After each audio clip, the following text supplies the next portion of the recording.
the face that runs the place. Long live living.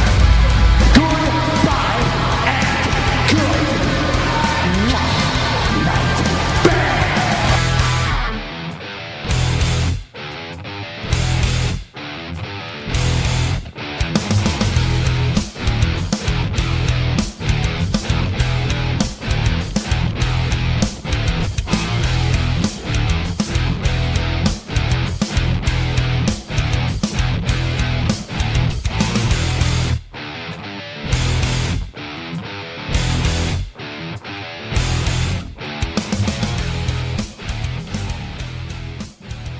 Hard to keep distracted here in the studio because we're both trying to talk. One of us is trying to watch the World Cup, one of us is trying to watch the tree thing that just happened there, so can't help ourselves as long as can we not? I'm trying to watch the World Cup as well. Oh, are you? Yeah, it's just that time now. When we record, there's going to be matches on, and we're just going to be like, ooh, football. Well, it's a first here because, like, you know, we never had such distraction before, but nevertheless, we're still here to another edition of The Kickout, your weekly pro wrestling guides here on 90.3 Near FM, the EMC Podcast Network, and on all good podcasting providers. I'm Dave Cullen, and I'm joined by the real Mr. Bootiesworth, Daragh Maher. Daragh. It's Mr. Bootiesworth. Mr. Bootiesworth. Yes. So you're the pancake provider of the news, eh? I am the pancake guy. Thank you. Yes. Where were you in Los Angeles? I thought you were going to be one of those guys throwing pancakes at everybody. I was busy making pancakes. Where do you think those pancakes came from? Yeah, but you're not the one throwing them away. Because everybody. he had the event obviously with the Young Bucks and Kenny. Mm-hmm. But he also had a Pro-Am Fortnite tournament that he was playing as well. Oh, okay. That he needed pancakes for that too. So I was on double duty that night. I see. So double the pancakes. So I was stuck in the kitchen making those pancakes. I heard they got great reviews, so I'm very happy with that. Yep. Everyone seemed to go happy when they had the pancake, so it was good, whether they ate it or used the Did you wear one of those t-shirts where it looks like you have a tuxedo on? Yes. Oh, oh, you'd be so cool if you had one. All the time. All the time. All the time. With nice black trousers and shoes. And no, it's like a onesie. It's like a whole thing that you just... It'd be really funny if you had that and you wore like one of those shirt collars with it as well. With those sleeves. I've got a monocle. What's a monocle again? That's exactly what you just did there. Yeah, the one glass eye thing. I was gonna guess that, but that's class. And then top hat. I have to see that. That's a costume. That's a costume for Halloween. Yeah, you can see me every week on WWE television. Anyway, we're coming to you from the FM studios in the beautiful North Dublin village of Coolock. We'll be here giving you all the latest news, results, previews, and more from the worlds of professional wrestling. We'll be reviewing the past week's action from WWE, New Japan Pro Wrestling's Dominion, and CCW from 2 weeks ago. With a bit of a twist to how we're going to be reviewing New Japan Pro Wrestling. We'll get onto that later on. And we'll also be previewing events coming from the likes of OTT, Low Blows, Pro Wrestling Ulster, and Uprising Wrestling. All that's to come, but first we're going to start, as always, with the news. I hate to be the bearer of bad news. Also, good news, everyone. We'll start with news concerning the WWE UK tournament and its position in authority is, if you like, as ahead of the month's events in London, WWE have named an on-screen general manager for its UK brand. Technical wrestling legend Johnny Saint was announced for the role last Thursday week. The 76-year-old Saint was most recently involved in WWE when he completed a 6-month stint as a coach at the Performance Centre last year before returning home to England. He was invited to spend the next 6 months in Orlando after appearing as a guest coach in 2016. Saints will be part of WWE's 2 United Kingdom Championship tournament shows at the Royal Albert Hall in June 18th and 19th. The first night will feature the quarterfinals, semi-finals and final of the tournaments and decide a challenger for Pete Dunne's WWE UK Championship on night 2. Past that, WWE have yet to officially announce what's next for the brand or where it will be going or when we'll be getting its own series. Quotes, for the guys who are in the wrestling scene here in the UK, the worldwide exposure is a wonderful thing, Saint said about the brand. It's something that we never really had before, so the new product is going to be tremendous for them. The Royal Albert Hall shows will be airing on the WWE Network on June 25th and 26th at 3 p.m. Eastern Time. That's kind of first of all, it's kind of a weird time how they're having it. They're filming it next week, and it's not going to be on the show for the week after. It's going to be tricky to avoid the internet for that, isn't it? Yeah, spoilers will be ripe, I think. Yeah. I think it worked better when it was live, because then it would gather more of an audience, I thought, especially around Europe. Yeah. But now I think you're going to take a massive hit on your audience by pre-recording it a week before it goes on air.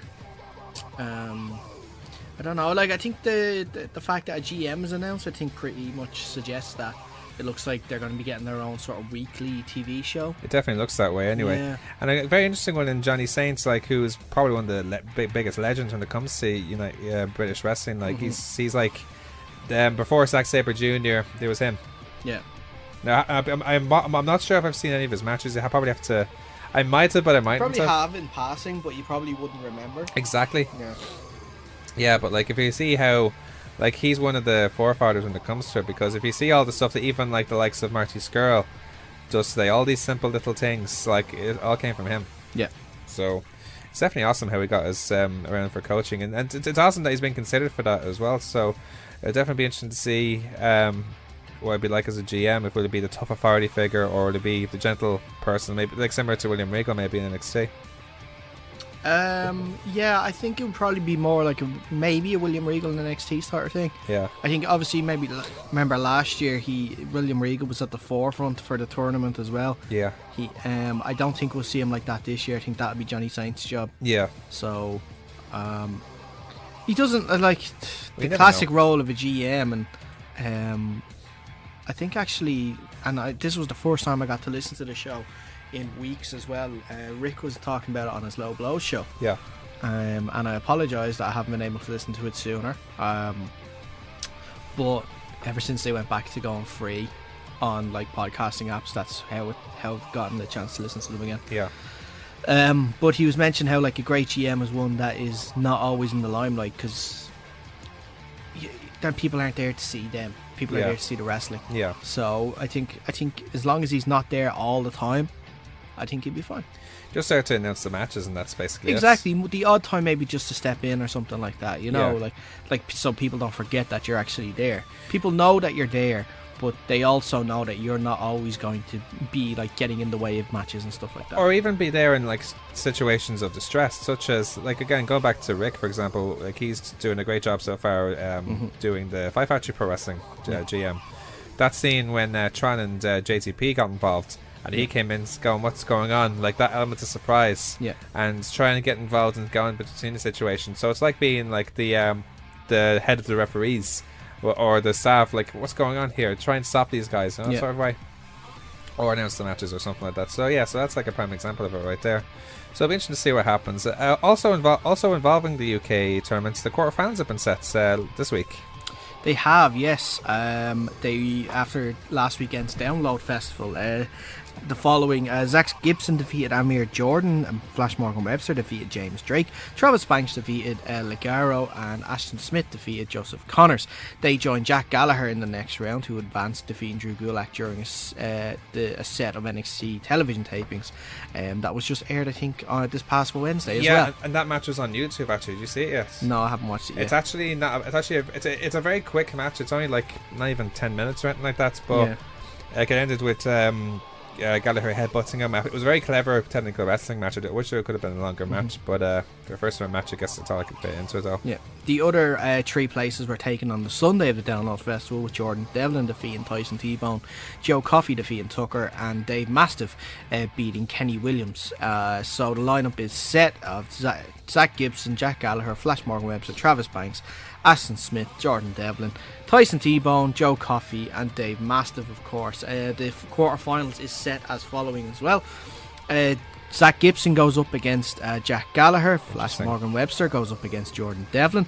They are on one side of the bracket, and then on the other side it's going to be Joe Coffey against Dave Mastiff, would be a massive match, and Travis Banks against Ashton Smith. The quarterfinals, semi-finals and finals, like Dave said in the previous report, will be on June the 18th, and the winner challenging Pete Dunne's WWE UK Championship the next night in the Royal Albert Hall show will air then the following week on WWE Network on June the 25th and the 26th.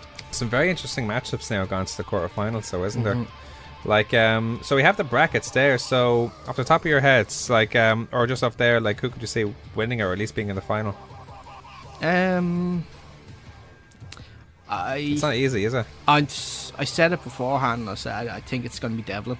Think so? Yeah, I wouldn't be surprised to see a Devlin versus Joe Coffey or Travis Banks, maybe. they're the two that are pointing out to me. Yeah.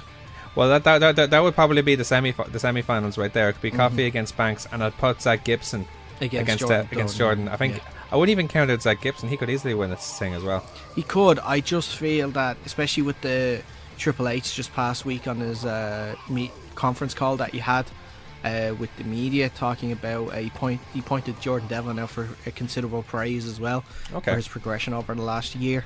Of course. So I think that could mean that he could be getting a push now in this. Like, hopefully, anyway. Like, you can actually see, like, you know, like he actually the difference like in him and his style and the way he wrestles. Like, he's so much better now. It's because, and he said it himself on a podcast that I heard him on. I can't remember which one. I think it was the OTT podcast. Yeah, probably. And he said that when he got the WWE contract, it allowed him to quit his daytime job, which then meant he could focus more on adapting his wrestling and improving it. There you go. Yeah. So once you're able to have the time full time, it makes such a difference, I imagine. Exactly. So, as opposed to combining it with a job, which I imagine is never easy. So no. So fair play. So it's very interesting matches ahead. So should we see what happens there? We'll move on in the meantime to news concerning the UFC's Hall of Fame, where former UFC star and current WWE star Ronda Rousey will be inducted to the UFC Hall of Fame during International Fight Week in July. The announcement was made during the UFC 225 broadcast. She will be inducted into the modern wing, joining Matt Serra, Art Davey, Bruce Collan, and the Dan Henderson Shogun Rua fight from UFC 139 as this year's Hall of Fame inductees. The ceremony will take place on July 5th at the UFC Fan Expo in Las Vegas and will air on UFC Fight Pass. Rousey won the Strikeforce Bantamweight title in only her 5th pro fight and came into the UFC as champion, defending the newly christened UFC Women's Bantamweight title and defending it for the first ever female fight for the promotion against Liz Carmouche in the main event at UFC 158 in February 2013. She went on to defend the title 5 more times, winning them all by stoppage before dropping the belts to Holly Holm at UFC 193 in Melbourne, Australia. Along the way, she became one of the biggest pay-per-view draws in the sport, drawing over 1 million pay-per-view buys at 3 separate occasions. She returned to December 2016 and lost to current champion Amanda Nunes and has not fought since. She has signed WWE late last year and has made her debut at WrestleMania 34, of course, at New Orleans. She is set to challenge Raw Women's Champion Nia Jax at Money in the Bank in her first singles match for the company. So congratulations to her, because we can talk all we want about, you know, her progression as a wrestler and question about maybe everything like has her so far with Nia Jax. But we can never ever take away what she did for MMA. No, not at all.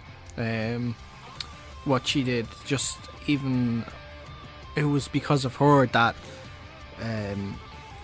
women's MMA is a thing in the UFC. Absolutely. Because bringing her in was the reason why Dana White allowed it.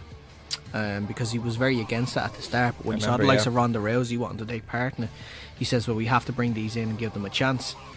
And obviously since then they flourished. She dominated that division for years, going undefeated. Obviously it was a shame the way her career ended with 2 defeats in a row. Yeah. But great for her to be in the Hall of Fame, and it could end up being a good week for her with Sunday if everything goes well. Absolutely. Imagine her going into the Hall of Fame as Raw Women's Champion. I know. Other things people want to point out in the Hall of Fame. Have you seen that Dan Henderson Shogun fight, by the way? That is one of the greatest fights I've ever seen. Like, you have to see that fight. Well, have you seen Forrest Griffin, Stephen Banner? Yeah. Better than that, in my opinion. Oh yeah? Way better than that. Okay. And it's on the ground as well, but still edge your seat sort of fight. Like, so that's definitely a worthy Hall of Fame. The best fight I've ever seen is Robbie Lawler against Rory McDonald. The first one? Yeah. Where they went like 5 rounds and they absolutely destroyed each other for 5 rounds. Yeah, I remember seeing what's his face's nose after that. So it was literally in God knows how many pieces after that. So and that was a good fight as well. But no, for me, this is probably I couldn't nail down one fight, but that's definitely up there. So it's definitely interesting. Like so congratulations to Ronda Rousey there. But in other news now, and this is one of the things we were sort of distracted by before the show. The New Day and the Elite going against each other, but not in the way you might imagine. Yeah, the idea of a dream match for a lot of fans, I'm sure. The Elite versus the New Day in a match, but not in a wrestling ring. Okay. It was officially announced during the week on WWE's website that Xavier Woods, Kofi Kingston and Big E will face Kenny Omega and the Young Bucks in the Super Street Fighter 5 Team Battle exhibition and be held inside the developer Capcom's booth at the 2018 E3 Expo in Los Angeles, California. Now this story is a little old because it happened. It did happen a couple of days ago. Yeah. Itself with Xavier Woods beating Kenny Omega. His team first of all won, and then they went and had their own match against each other afterwards. Yeah, best of 5. Which or first of 5, sorry. Yeah, which Kofi then won too. Some fantastic. Wait, Kofi? Wait, you mean no, Xavier? Sorry, Xavier. No, he didn't. Kenny won. No, he did. Kenny won. No, Xavier won. Kenny won the last match. It literally went to the very last fight. There were 4 each. Yeah, it was 1 each in the final one, and Kenny won. Are you sure? Very sure. I saw it this morning. Okay. Just double check. It's right in front of you there. Like, just double check. I could have sworn that it was Xavier that won. He won he won the team battle. He won the team battle. But then they had their own battle. They did. Like they went back and like they were saying, okay, you did this, but let's be honest, the crowd wanted to see Austin versus Kenny. Yeah. And they went at it, and it was the first of 5. I don't know what characters they're playing. Ironically, Kenny was playing with Cody.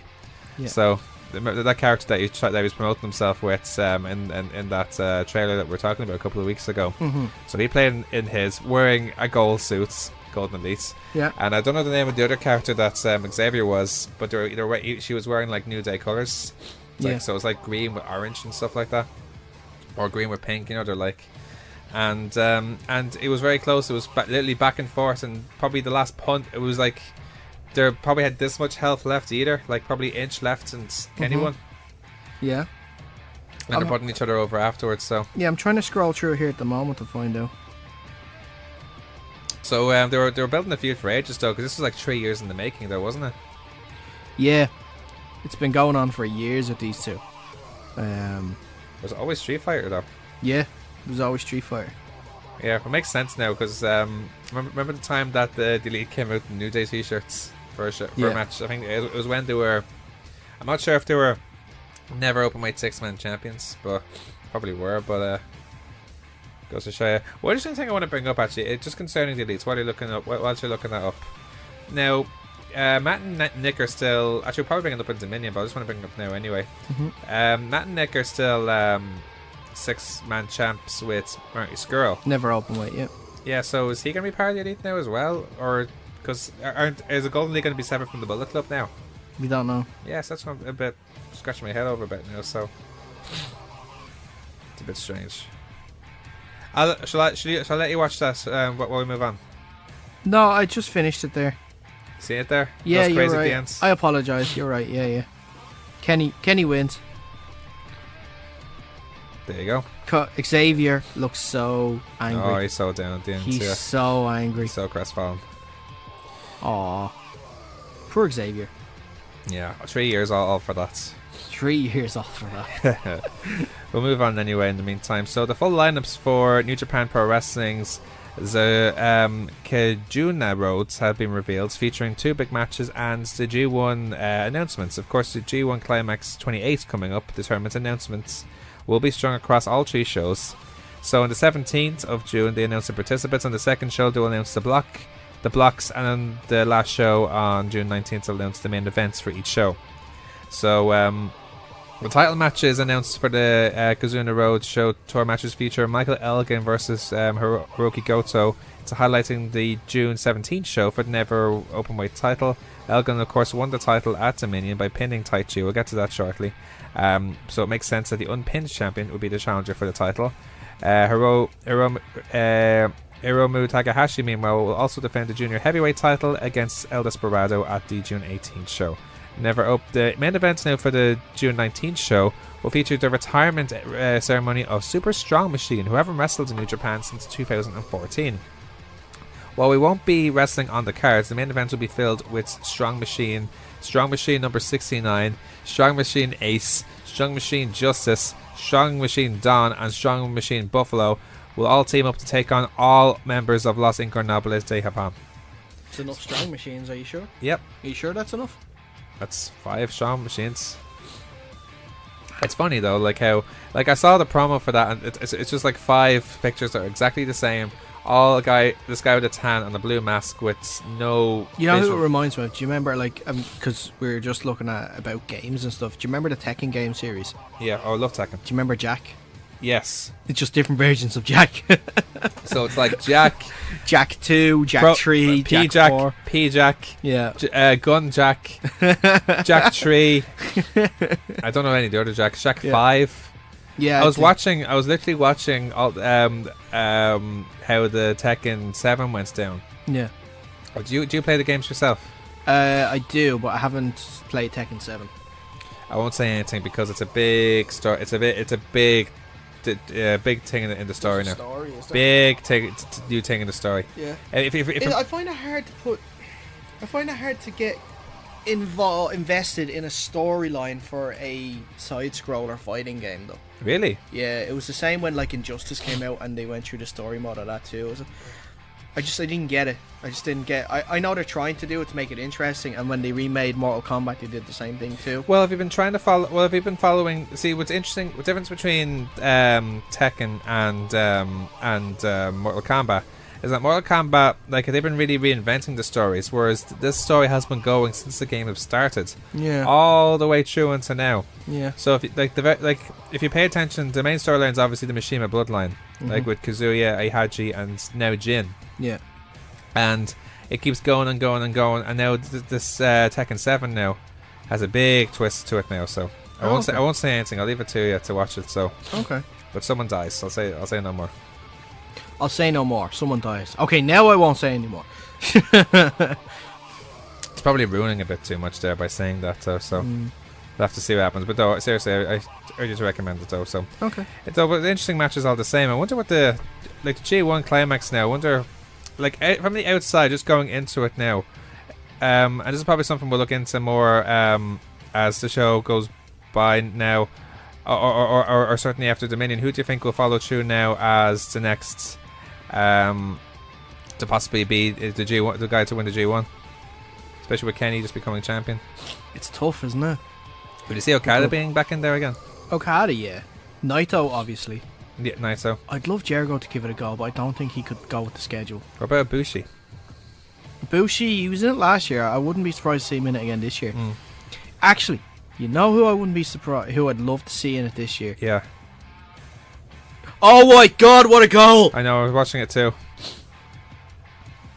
What a goal! So while we're giving it the news, we're recording the show on a Friday in the middle of this Portugal playing Spain, and Ronaldo just scored his hat-trick with a beauty of a free kick there. That was fantastic. Unbelievable. Some goal, wasn't it? Put him in the G1, he'll win the whole thing. Probably.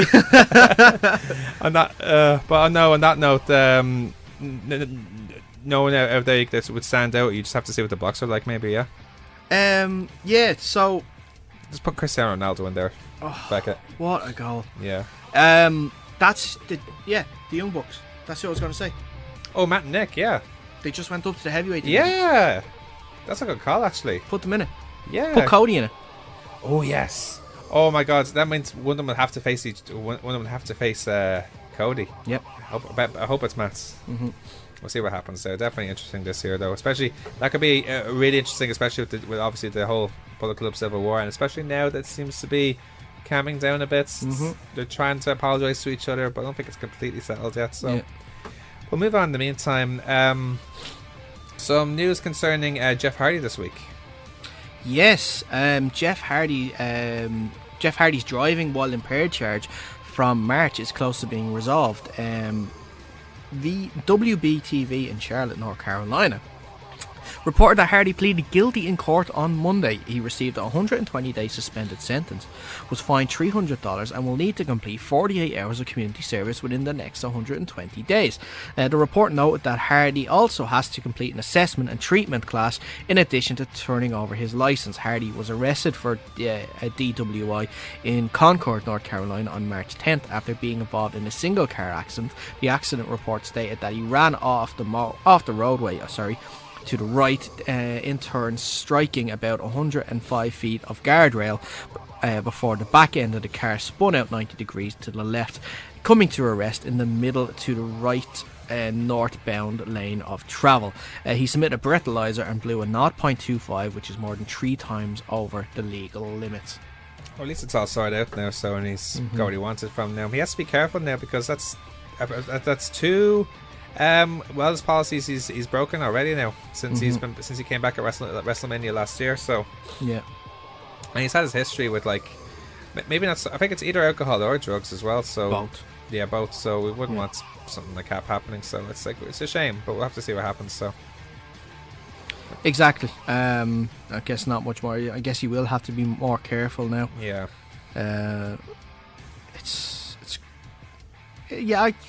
What more can you say, really? What more can you say, really? Yeah, I think we just move on. Yeah, we'll go back to UFC news this week, and what is most likely going to be his final fight in the UFC. CM Punk dropped a rather one-sided unanimous decision loss to Mike Jackson to open up the UFC 155 pay-per-view. All 3 judges had the fight 30-26 for Jackson, who's 1-1. It was Punk's first fight since September 2016, where he lost to Mickey Gall via first-round submission. Ariya Helwani reported via the UFC that Punk had been transported to a local hospital for a facial CT scan. I seen the highlights of this fight, and it was one of these fights that, I think when you consider the UFC standards of fighting, it was not even close. Yeah, no.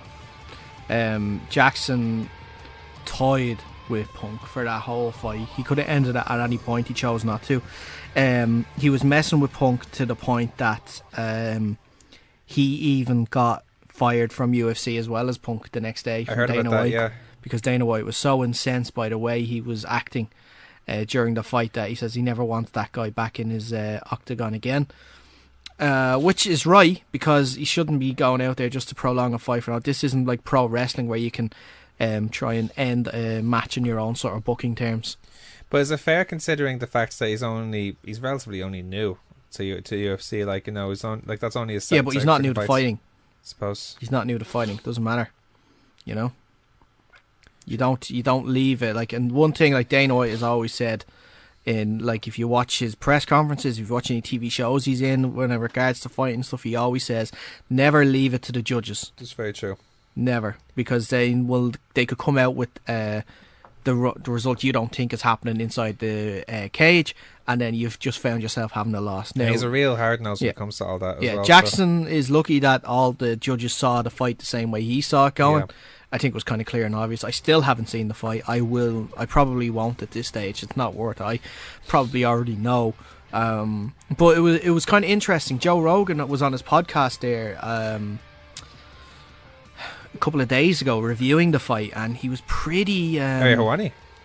Joe Rogan. Oh, no, who's on Joe Rogan's podcast? I can't remember who it was, but he was Joe Rogan was talking about the fight himself. Oh, okay, yeah. It's one of his MMA hours, yeah. Yeah, Joe Rogan Experience he calls it. Yeah, no, but he has something he calls for his MMA show. He has all these fighters come in. Yeah, George St. Pierre recently. So. And he spoke about how that just CM Punk has no athletic talent, which I think is interesting. He has no athletic ability when it came to that, because he didn't seem to be able to even get into a fight in terms of he's been at it 3 years and he still hasn't learned to punch. I think he was saying stuff like that. Well, CM Punk, even when he was wrestling, was never the most athletic wrestler either. No. He tried his best to adapt, but he was never he never had the physical attributes of, let's say, a Bobby Lashley. Or even a quicker wrestler, someone like, a Kota Ibushi, for example. Yeah. Or what's his name, or Sonata, or anything like that. He's not even close to that. Yeah. He had his moments where he could botch moves, all right, for sure. Of course. I think you look on YouTube and you'll definitely see CM Punk botch montages, no problem. I think a lot of them stem from trying to do springboards and falling off the rope as well. Yeah. But look, hopefully this chapter of his career is over now, and he can go into whatever chapter he wants to next. That's- Whether that is wrestling again, I don't know. I don't think so. See, he seems very keen or very determined that no, it's not going to be wrestling under any circumstances. He's gone on, like he was interviewed once. Well, this fight could have been a wake up call for him. This fight could have been a wake up call. And you're right. And to be fair, he is 39 years old as well. That's true. And to be fair, he said no, I'm done. I don't know how many times it's been out of proportion when every time I say no, but that was before the fights.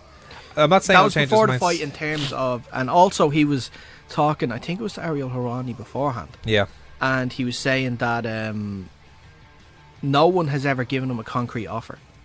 Everyone has always said, if you are interested in coming back, we might have something for you. So it's, or if you want to sort of come along sometime. No one said like, right, this is the offer, this is what we have planned, this is the date, this is the venue. Are you in? So it's more of a case of, okay, so no one actually said, listen, we want you with this, as opposed to, if you'd like, you can come to this. Yeah, if you ever want to get back into wrestling sort of thing. Yeah. Interesting. Yeah. I'd be surprised. I don't know. Because he has other ventures as well, isn't he have some sort of comic thing going as well? He was writing the Thor comics for a while. I don't know if he still is or not. I don't know. That was like when he first left WWE though. See, he has enough money from WWE where he doesn't really need to do anything really. Like he can do his own hobbies and that's that, but yeah. I don't know, we'll see what happens. He'll have to do something obviously. But I doubt it's. But I doubt it's wrestling. Let's put it that way. Yeah.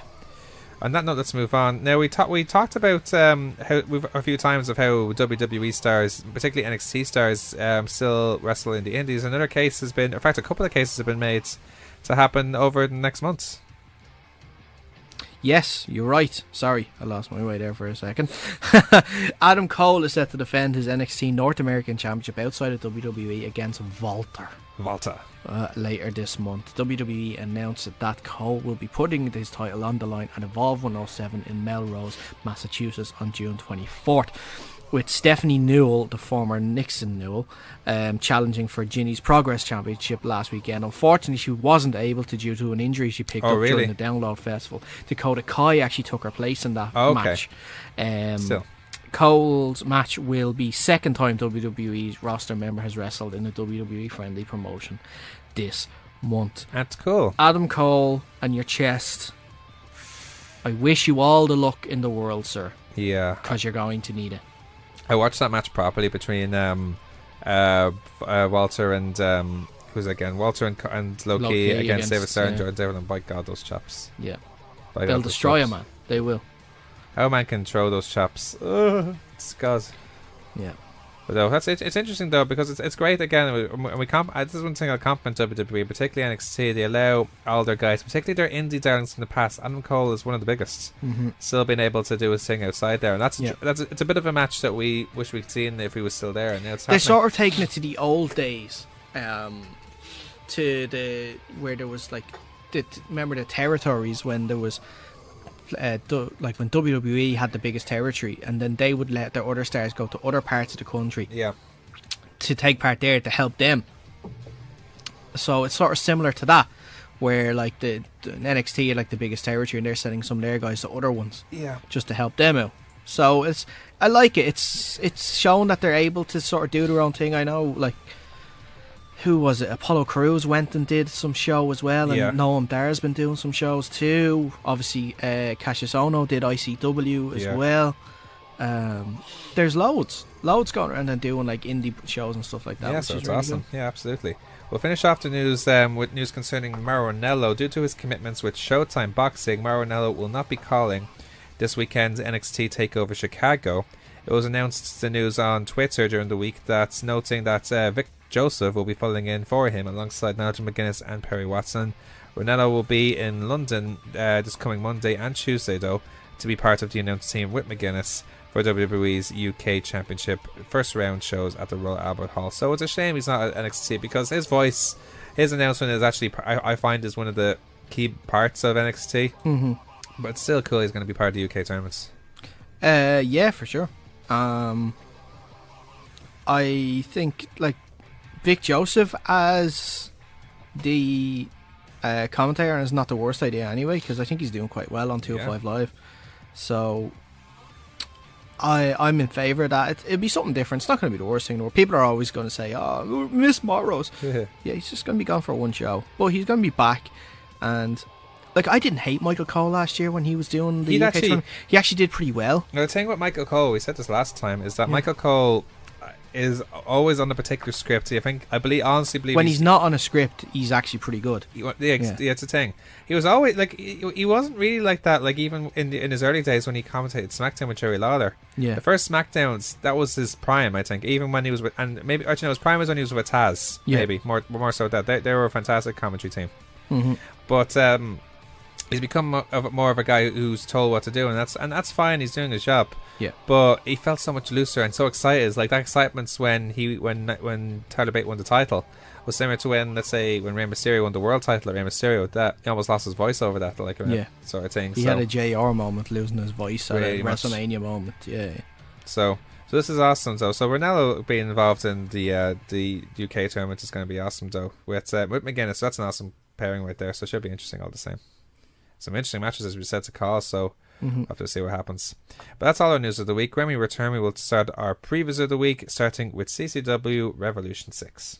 You're listening to the Electronic Media Collective Podcast Network. Yeah, it's a mouthful. For more great shows, visit electronicmediacollective.com. We're back here on the Kickouts, your weekly pro wrestling guides.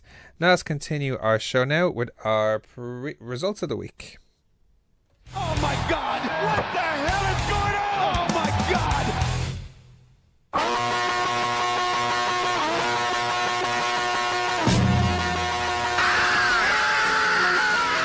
You say you want a revolution. Well, you know, we all want to change the world. You tell me that it's the ironic thing about this song is that this song is the song they use when they're bringing out a few of the guys for the Demo Matinee Battle Royal. You notice that? So I thought, oh, that makes sense. And I was scratching my head, why did they play the Beatles? Oh, it's called Revolution. Okay. So CCW's Revolution 6, which took place at the Commons Inn Hotel. Not last Saturday before. We said we just wanted to do a review for this show because obviously, as we said last week, we weren't able to see the show live because due to commitments here in Dublin. But we thought, we want to make our best to try and review as many our shows as possible. So we both have access now to the CCW's On Demand service. Yeah. And we checked it out, and so we'll get straight to it. Like, in the end of the day, well, first of all, Vic Viper came out, who came out explaining that due to health reasons, he must relinquish the CCW All-Star title. Yeah, and unfortunately, he said himself he doesn't know if he'll actually ever get into the ring again.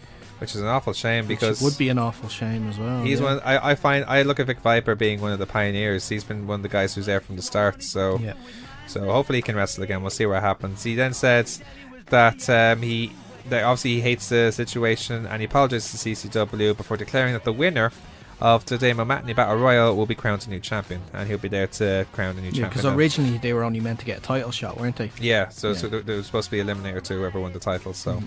So the match, the Demo Matinee Battle Royal itself, had the following people. They had Steve Savage, Amos and Jacob from Redemption, the Super Nintendo Bros, Lovejoy, both Axel Jeffries and Matt Schuyler from Flight Modes, J Money, that 90s guy, who, by the way, I love his entrance, by the way. He came out with like a boombox coming out to Backstreet's Back, so that's it's something different.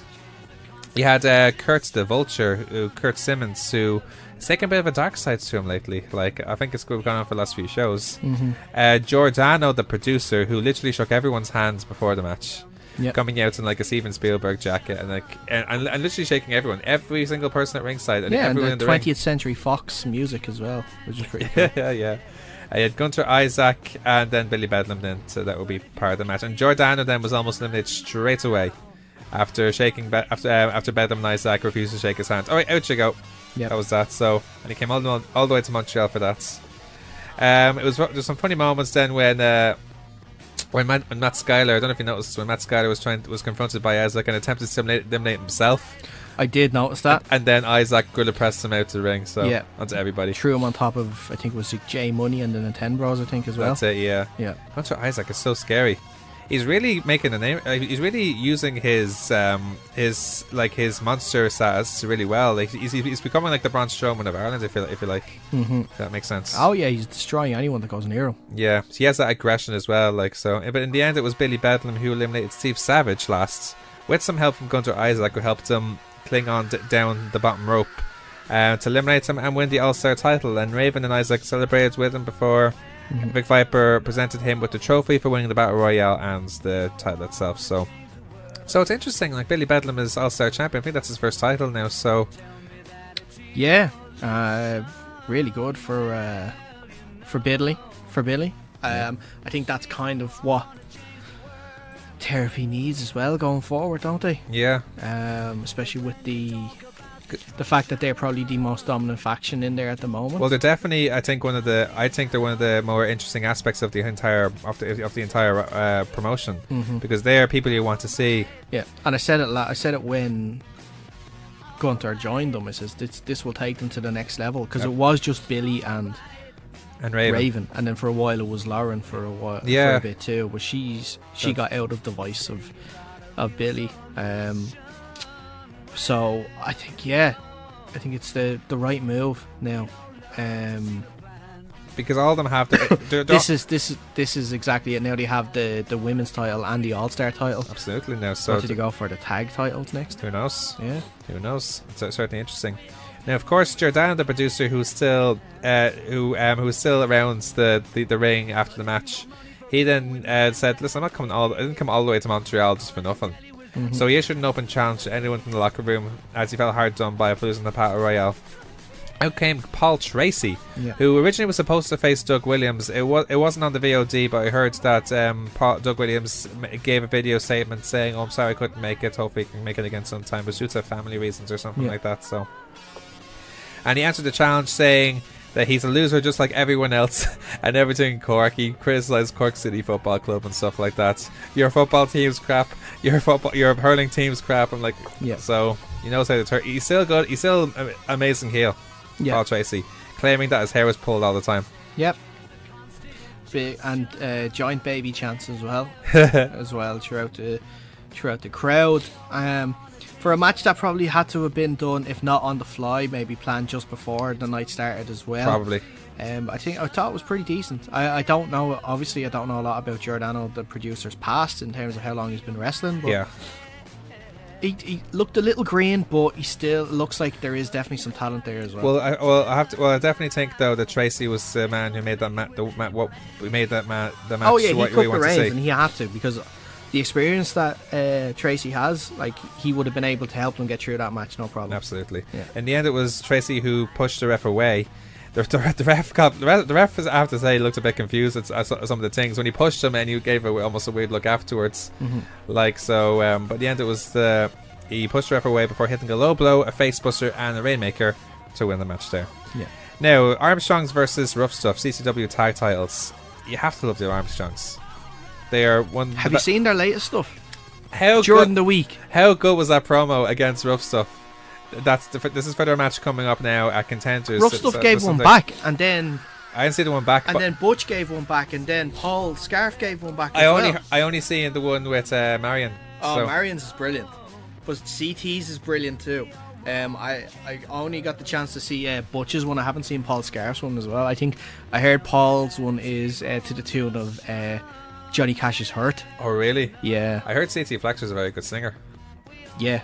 He's got like that proper, like, in a Dublin pub, sort of like the Dublin, like a Dublin folk singer. The Dublin voice, like the inner city voice, the flat voice on it. So he's a bit like Ronnie Drew or something like that. Kind of, a little flatter than that though. Oh really? Yeah. Flatter than Ronnie Drew? Like flatter. Because he's deep as it gets. Not like flat Dublin accent, Oh, I see. So it's not too much ups and downs. If you're like, I see what you mean. Okay, still. Marion's was fantastic, wasn't it? Oh, it was amazing. Like, when he was like, at stages when he was like, oh well, he tried to revert from a swear word, like, Yeah. Like, trying I just to love at the end. He's just like, everyone knows that Rough Stuff has a tiny penis. It's a medical term. I can say it. Fine, penis. Oh, it was awesome.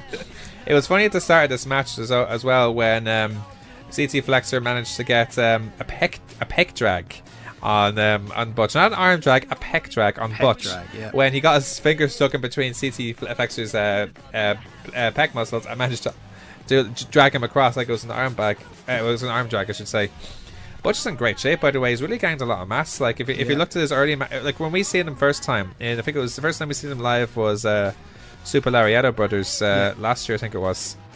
He's gotten so much bigger ever since, like, so, and with muscle as well, like, so he's almost like 100 kilos by the looks of things. Yeah, he's definitely been hitting that gym and hitting that creatine, Absolutely. getting those gains. Absolutely. Definitely been getting those gains. Yeah, I think he's taking the APA thing too seriously, maybe. Butch looked like he popped his shoulder at one stage as well. Then CT popped it back in place before Butch tried to cradle him. So that was a funny bit as well. But there's great humor, like Marion Armstrong's humor in particular, where he goes after the legs of Paul Scarf, saying he's a Thai boxer. Just something that's brilliant. I just hope we see more. Or of like this. it was at one stage, I think they kicked the shin, and it was like, who kicks shins? Me. Yeah, he also looked like he hurt his neck at one stage. Yeah, like when leaving Butch on his own for much of the match. But it was funny that when Butch fought, he was still in CT Flexor's octopus stretch after suffering from CT trying to break his fingers. So he was like, "Ow, my fingers! Wait, I'm still in. What's going on? Oh." Oh, what? There was the I think when he did the Thai boxer line, wasn't it? I think CT even laughed along with it and said to pause. Oh man, that was funny. You had to get involved in that. Rough Stuff actually have a humor side. Like they actually work very well as a team themselves. CT Flexor, I have to credit him. His technical work in particular, I thought was very sharp. So I'm really looking forward to seeing their match now at OTT. That's going to be one of the matches for me to enjoy now for sure. So Butch came back to fight back afterward, but somehow CT kicked out of 2 Bulls landings. That's what they call their finisher. It's like a flapjack into a cutter. Yeah, I think it is. To stay in the match, and then Rough Stuff eventually finished off Marion with 2 sweep lariats. I think it's I don't know who does that sort of finisher, but that's it, and they won the CCW they call titles. it look both ways. That's what they Look call both ways. That's the Yeah, one. And Armstrong's handed the titles to Rough Stuff in respect afterwards. So it looks like there's some mutual respect, despite all the despite what we've seen on social media afterwards with all the guitars and stuff. Or ukuleles. Be interesting to see who the next challengers will be. Yeah, Flight like mode maybe. They would be a tag team. I think that you'd look at. There's also Redemption. Like I'd be interested to see what they'd be like, especially now that their Vic Viper might not be involved with them anymore. Besides that, who else have they got? Like we talked about Therapy. Yeah, we wouldn't put Therapy up against them unless that was the what signal. counts Was that the signal them turning face as well? Yeah, well that's the thing. Like sometimes, like we've seen Rough Stuff against establishments a few times where they're both heels. So I don't think it would be ruled out completely. You got Nintendo there as well. Absolutely. Yeah. So yeah, who knows? Now Lee Callahan versus Lycan in a loser leaves CCW death match. Now Lycan came straight out to tech straight away for this match. So and there's a range of weapons from food boxes to trash can lids as used to fight across the hall. It's the merch stand in front of the bar, so literally all over the room. They were in front of the bar, and I thought it was funny because obviously no one told Vic what was going on, but Vic Viper was at the bar just trying to get a point, and then they all started fighting in front of them. And it was fun. No, but Vic Viper was in the crowd the rest of the time. I noticed him from the main camera angle they have, and he's just there talking to, I don't know who it is, but like so he's still casually around the whole. And I think at one stage, I'll give props to the commentary team for this as well. At one stage when they're going by it, and I think it's either Lee or Lycan that's thrown into the crowd, and there's a girl with purple hair that gets moved, that gets has to get thrown out of the way pretty much. And then one of the commentators just shouts out and says, look, there's Sasha, a keen follower of CCW. She's always at the shows. I just liked that. I liked the line. I thought it was good thinking on the feet. It was. No, they bring up 1 or 2 fans I know, I suppose. Like, so it's cool. You know, purple hair, Sasha Banks. Yeah. You know that whole connection there, Dave. Yes. All right. Come on, like trying to get blood from a stone here. I feel like I'm in a parochial house room with a coffee table in front of me with a rabbit in a cage with a bunch of lettuce right now. Lee looked like he was going to take a beating at one stage until. How's the sun? How's the son of God? But it looked like Lee was going to take a beating until Lee fought back and Foley elbow dropped. I say Foley elbow drop using, you know how McFoley used to use the chair for extra thing, into Lycan through the ladder lying in the between the ring and the barricades. some really good moments in this match, like doing Mr. Spear on Lee to put himself through a table, and then suplex Lee onto barbed wire. That was actually nasty because actually you could see it actually digging into their arms. Everyone got caught up in that, yeah. But yeah, the match ended then when powerbombed Lee through a table to get the pinfall, meaning Lee must leave CCW. Lycan then took to the mic afterwards, complimenting Lee's abilities despite being a mad bastard, before saying it was been emotional. Yeah. So it's sort of that's the end of the establishment, such as you say now. So yeah, where do you think this will leave? The end of Lee as well. Well, what does this mean for CCW then? Will he do you think this will mean that's it? There's no more active wrestler Lee Callahan, and he's just gone behind the scenes? Could be just like mentioned it last week. It could be a great idea for him just to start going to the background maybe, and just focus on the promotion side and focus on the writing side of it. But we'll see what happens. It could be better for them as well, Yeah, but we'll see what happens. The final chapter now between Raven Creed and Debbie Cattell for the CCW Women's title in a last woman standing match. Raven hit Debbie with the belt to get an early advantage, and this was as brutal. These guys. It was smart. It was very smart. It was smart because that's like I don't see this enough for these type of matches. It's sort of taking the realism aspect of it and putting it into the match. Yeah. So like, you're in a last man standing or last person standing match in this case. Last woman standing. You need to use every advantage you can. Absolutely. To get a victory. And so straight out from the bat, you have the belt in your hand. Use it. Absolutely. It's a weapon. Use it. Exactly. But they brawled all over the ring using chairs and the barricades before they took it outside. Debbie returned from ringside to ringside with a kendo stick, attacking Isaac and Bedlam, who were originally out at the start. Before Creed attacked Debbie with a kendo stick. We eventually went outside, I think, at one stage. I love seeing a good kendo stick spot. It is good, actually, yeah. But some really great action between the two. It was a very competitive match. They always have a good match between these two. I think it was a good fitting end to their rivalry there as well. Very good selling from both of them as well. Like, they really sell when they get hurt, especially Raven. I think Raven is a very underrated seller, I think. Yeah. But in the end, it was Raven who retained the title after her backstabber kept Debbie down for 10, and the end of the rivalry with a bit of a handshake and a hug. So, we saw that with Rough Stuff and Armstrong, like, especially when one tag team is very much liked and one tag team is very much healed. Do you think that's sometimes seen too often, though? Not to take away from these rivalries. Like, it makes sense if it's the end of the match. It can be seen too often. Even with Lee and Lycan as well, so. Yeah. I don't know. It's this whole, like, you're getting into this whole iffy situation because it's not just, it's like, I have this problem not just when it comes to wrestling, but it comes to like MMA fights and stuff like that as well. Right. Because, like, for example, like Conor McGregor's the prime example of it. Like, he goes and when he's leading up to a fight, he will talk as much crap about you as possible. He'll try and wind you up. He'll say this about you. He'll say that about you. And after the fight, they hug as if nothing's ever happened. I don't get that stuff. It's like, oh, it's all in the build-up and stuff like that. But sometimes, yeah, like for some people, in terms of it, it's when you spend that long going after each other as well. I think, like, when it's finally over and you know someone is the better person, I think it's only right to have that sort of moment. Okay. Well. It kind of gives the crowd the idea as well that it's over. It's over. Yeah. That's we move on to the main events then. For the vacant CCW heavyweight title in a 4-way elimination match between Justy, Danny the Beast Butler, Lewis Garvin and Ricky Combat. Before the match even started though, Joseph Connors via video wished everyone the best of luck as he may be seeing the winner sooner rather than later. Now of course Joseph Connors won their contracts for championship choice contracts at Ladder Wars previously. So that means he's guaranteed a title shot whenever he sees fit. So it means he could be the next. So he's more or less the next challenger to ever win. So it's definitely an interesting thing straight away going into it. I loved the use of the 4-way rules between these two because I loved how everyone adapted their offense against the other 3 opponents. For example, you have Ricky Combat, for example, who drop kicked while stepping on 2 downed opponents.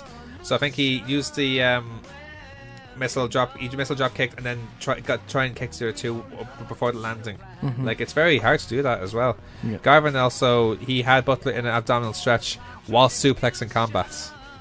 Like, just stuff like that. Like, and then fishhook, and then Justy, for example, he fishhooked Garvin and Justy, and I think he had the knee leaned into Danny Butler in that as well. So it was funny though when Justy was convinced they overcame the 3 guys with Ginger Trace. I remember that part of the match. Yeah. And it was Combat then who was surprisingly first eliminated after Butler pinned him after his pop-up spinebuster. It was Butler who was eliminated then quickly afterwards after Garvin reversed the pop-up powerbomb into a cradle with an assisted leverage from Justy. So he got the cradle and then Justy leaned in more to help get that final one in. Yeah. And then it was a pretty good stretch for the match. Like, I thought, like, this was I think for me, it was between this match and the tag title match that were the best matches of the night for me. I'd agree with that. Yeah. I did like the women's match though. Women's match was good as well, but I'd lean more to the tag Even match. bringing in like old aspects of like ladders and stuff That's like true. that. Yes. Giving callbacks. Actually, you know what? That's to a their very good point. to their ladder match. So They made callbacks. That's a very New Yeah. Japan booking thing, actually, because they're infamous for doing that. They refer to old bits and pieces for the rivalry. So yeah. you're right. So I have to consider that as well. Justy missed a corkscrew moonsault on Garvin in a period of some really good action, like with some good near falls as well. But in the end, it was Garvin who reversed Justy's Alabama Slam into a destroyer From a wedgie. I know. A wedgie. Followed by a Bloody Sunday DDT to become the new CCW heavyweight champion. He made a speech afterwards, and he's new champion. So that's that. So It's interesting, and the point was made from the commentary team, and I don't know if this is a good thing in terms of booking and stuff like that, but Lewis Garvin has only had 1 win in CCW before that match, and that was the qualifier yeah, to get into the tournaments. yeah. So The argument could be made: why was he in the tournament in the first place if he's never won a match? because all those losses, I imagine he was very unlucky. Doesn't matter. A loss is a loss. Yeah.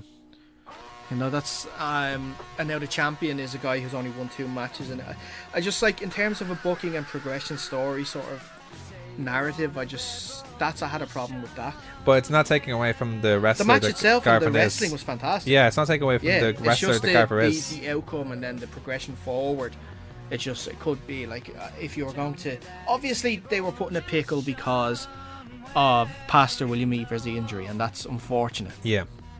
But you could have maybe given the title to Ricky and put on him for a little while. I just had a problem with that in terms of, like, even if for example, right, we didn't know that Garvin had never won a match before the tournament started in CCW. But they made it very well. They made sure that people knew about it. Yeah. If they didn't put in that point, then people wouldn't have known, and like, unless you're the markiest of marks out there, Yeah. people wouldn't have batted an eyelid at it. Well, mate. But I think the fact that the point was made constantly throughout it, I think that sat with me in the wrong way.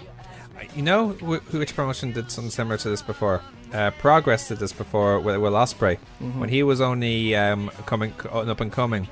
He didn't win a match until he won the Thunder Bastard match, which made him #1 contender. Yeah. So, and that included tag matches But he was with Paul Robinson. Yeah, look, don't get me wrong here. Like, Lewis Garvin, fantastic wrestler. Lewis Garvin, fantastic wrestler. The match itself, all 4 brilliant. Like, this is only the booking point of view that I had a problem with. Not the match, not the wrestlers or anything like that. Like, putting a title on Garvin is no problem, but I thought it needed to be built up better than that. Yeah. But, look, there was different circumstances in it as well, with injuries and stuff that they couldn't foresee, so they had to think on their feet. But that it still didn't sit well. Well, overall, they crowned 3 new champions, so it definitely freshened up the overall promotion. Now, the thing is, though, and with the Commons in now, that they've done their last few shows over there now. Now, maybe it's just me, but it seems like it's separating itself from when we went down there before, like when we saw it in the Kino and when we saw it at their training facility. Yeah, the CCW arena they called it. Yeah, yeah. Yeah. There's something missing. It does feel like there's something missing there, isn't there? And I hate saying this sort of stuff because I don't want to. Because Like, obviously, the likes of Lee and Kieran and everyone up there, everyone down there in Cork, are like the nicest guys that you can meet. Of and course. they've always been very hospitable to us when we've gone down there. They've always wanted to come on and do interviews and stuff. But we like have this. to call it as it is at the same time. Unfortunately, yeah, kind of do have to call it as it is, and like sometimes the truth hurts, but hopefully in the long run it can help. But it definitely seems like there's something missing there. Well, And when we went there, like the Kino, I think that was obviously one of the last shows we went to when we went to the Kino. Unfortunately, there's nothing they can control there with that in terms of that was closing down anyway. Yeah. They didn't know the building. They couldn't keep it open or anything like that. Because it was such a tight, small venue that would just suck in the crowd and everything like that. similar to And Tivoli in Dublin. similar to the Tivoli and similar to the CCW arena was the same as well. So I think the move to the Commons and the fact that it's not in Cork City as well, it really hinders it. Think so? Yeah. It is a bit out of the way from. It is like I haven't made the trip there, but I'm told that if you get a bus into Cork City, you have to get a taxi then to the Commons Inn, which is then extra money added on to people that they don't want to pay, which could put them off going to the show. Yeah.